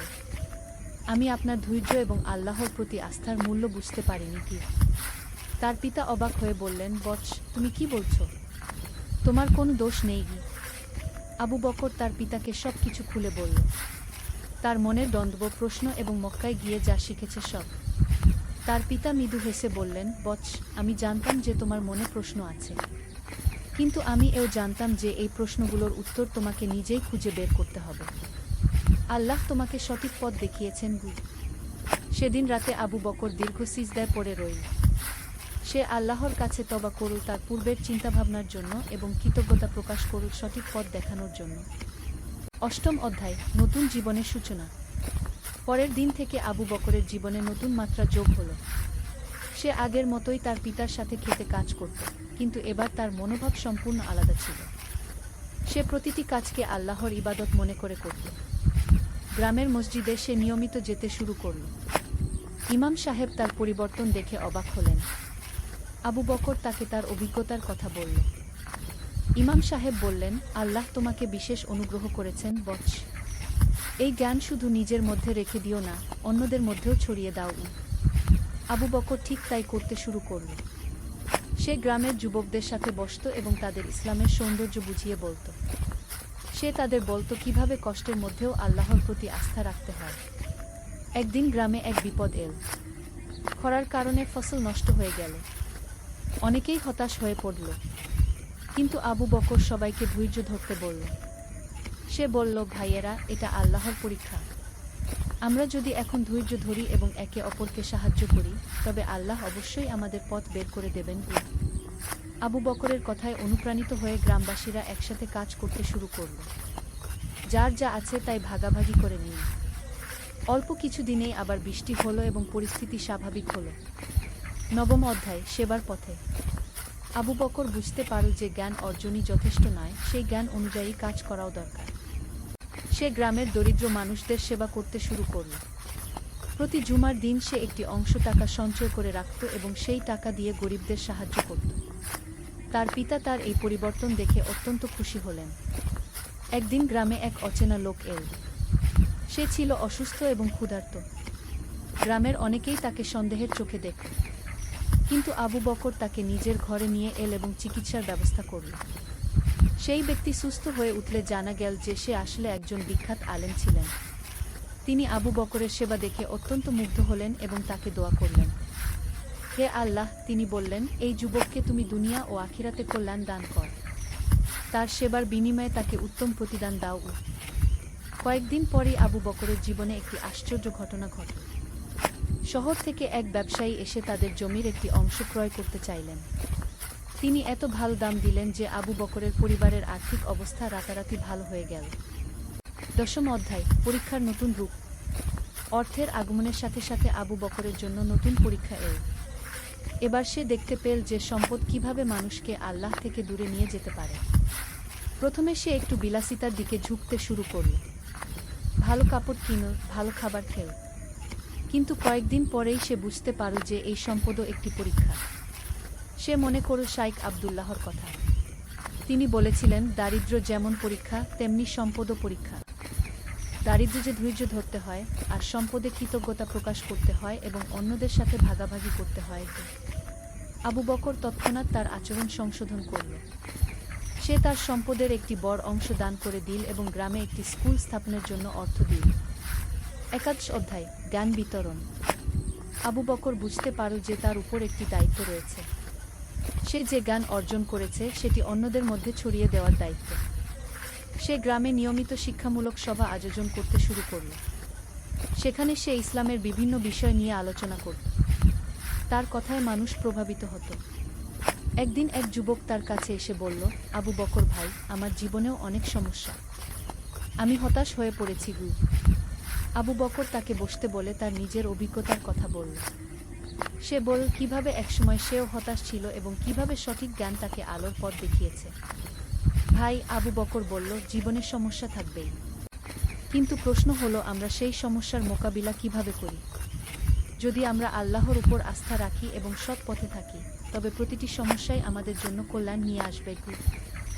সেই যুবকও আবু বকরের মতো পরিবর্তিত হয়ে গেল। এভাবে একের পর এক মানুষ আবু বকরের কাছে আসত এবং সঠিক পথের সন্ধান পেত। 10 অধ্যায়, হজের সফর।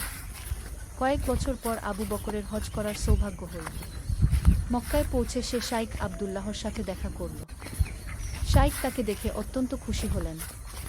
তিনি বললেন, বৎস, তোমার চেহারায় যে নূর দেখছি তা প্রমাণ করে যে তুমি সঠিক পথে আছো। আবু বকর তার এতদিনের অভিজ্ঞতা শাইখের সাথে ভাগাভাগি করল। শাইখ শুনে বললেন, আল্লাহ তোমাকে যে জ্ঞান দিয়েছেন সেটি তুমি ভালোভাবে কাজে লাগিয়েছ। এটাই হলো প্রকৃত মুমিনের লক্ষণ। হজের সময় আবু বকর বিভিন্ন দেশের মুসলিমদের সাথে মিলিত হল। সে দেখল যে সারা পৃথিবীর মুসলিমরা একই ধরনের সমস্যার সম্মুখীন হয়, কিন্তু যারা ঈমানে অটল থাকে তারা সবাই শান্তিতে আছে। কাবা শরীফে দাঁড়িয়ে আবু বকর আল্লাহর কাছে দোয়া করল, হে আল্লাহ, তুমি আমাকে যে জ্ঞান দিয়েছ সেটি যেন আমি জীবনের শেষ দিন পর্যন্ত কাজে লাগাতে পারি। আমাকে সঠিক পথে অটল রাখুন। 13 অধ্যায়, ফিরে আসা। হজ থেকে ফিরে আবু বকর আরও বেশি করে মানুষের সেবায় নিজেকে নিয়োজিত করল। সে একটি এতিমখানা স্থাপন করল এবং দরিদ্র ছেলে মেয়েদের বিনামূল্যে শিক্ষার ব্যবস্থা করল। তার পিতা এখন বৃদ্ধ হয়ে গেছেন।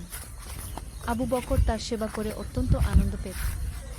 একদিন তার পিতা তাকে বললেন, বৎস, আমি আল্লাহর কাছে কৃতজ্ঞ যে তিনি আমাকে তোমার মতো একটি সন্তান দিয়েছেন।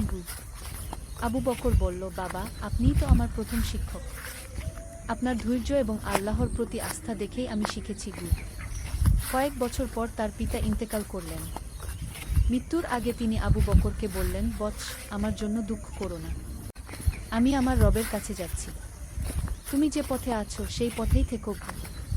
14 অধ্যায়, জীবনের সন্ধ্যা। আবু বকর এখন একজন প্রবীণ মানুষ। তার চুল সাদা হয়ে গেছে, কিন্তু তার চেহারায় এখনও সেই শান্তির আলো রয়েছে। তার স্থাপিত স্কুল থেকে অনেক শিক্ষিত যুবক বের হয়েছে যারা সমাজে ভালো কাজ করছে। একদিন তার কাছে এক যুবক এল। সে বলল, চাচা, আমি আপনার জীবনের গল্প শুনেছি। আমিও জানতে চাই কিভাবে জীবনে শান্তি পাওয়া যায়। আবু বকর হেসে বলল, বৎস, এটা খুবই সহজ। তুমি আল্লাহর উপর আস্থা রাখ, কষ্টের সময় ধৈর্য ধর, সুখের সময় কৃতজ্ঞতা প্রকাশ কর এবং অন্যদের সেবা কর। এই 4টি জিনিস যদি তুমি মেনে চল তবে তোমার জীবনে শান্তি আসবেই। কিন্তু চাচা, যুবকটি বলল, এগুলো তো খুব সাধারণ কথাই। আবু বকর বলল, হ্যাঁ, এগুলো সাধারণ কথা, কিন্তু এগুলো পালন করাটাই হলো আসল চ্যালেঞ্জ। আমিও একসময় ভাবতাম যে জীবন জটিল, কিন্তু পরে বুঝতে পেরেছি যে জীবন আসলে অত্যন্ত সহজ যদি আমরা সঠিক দৃষ্টিভঙ্গি রাখি। উপসংহার: চিরন্তন শিক্ষা। আবু বকরের জীবনের গল্প থেকে আমরা কয়েকটি চিরন্তন শিক্ষা পাই। প্রথমত, জীবনে আসা প্রতিটি কষ্টই আল্লাহের পক্ষ থেকে একটি পরীক্ষা। এই পরীক্ষার উদ্দেশ্য আমাদের ধ্বংস করা নয়, বরং আমাদের আত্মাকে পরিশুদ্ধ করা। দ্বিতীয়ত, আমরা যা দেখি তা সবসময় সম্পূর্ণ সত্য নয়। আল্লাহর হিকমত অসীম এবং তিনি অতীত, বর্তমান ও ভবিষ্যৎ সব দেখেন। তৃতীয়ত, প্রকৃত সুখ অর্থসম্পদে নয়, বরং আল্লাহর সন্তুষ্টি অর্জনে। যিনি আল্লাহর প্রতি সন্তুষ্ট, আল্লাহ তার প্রতি সন্তুষ্ট। চতুর্থত, জ্ঞান অর্জন করে সেটি নিজের মধ্যে লুকিয়ে রাখলে চলবে না, সেই জ্ঞান অন্যদের মধ্যে ছড়িয়ে দিতে হবে। পঞ্চমত, দারিদ্র্য এবং সম্পদ উভয়ই পরীক্ষা। দারিদ্র্যে ধৈর্য ধরতে হবে, সম্পদে কৃতজ্ঞতা প্রকাশ করতে হবে।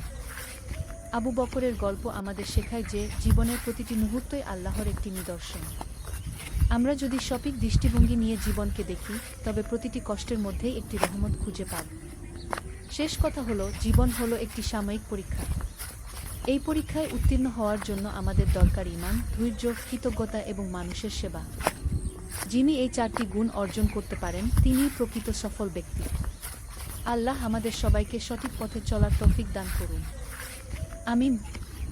রাব্বানা আতিনা ফি দুনিয়া হাসানাতান ওয়া ফিল আখিরাতি হাসানাতান ওয়া কিনা আযাবান নার। হে আমাদের রব, আমাদেরকে দুনিয়াতে কল্যাণ দান করুন এবং আখিরাতেও কল্যাণ দান করুন এবং আমাদেরকে জাহান্নামের আগুন থেকে রক্ষা করুন।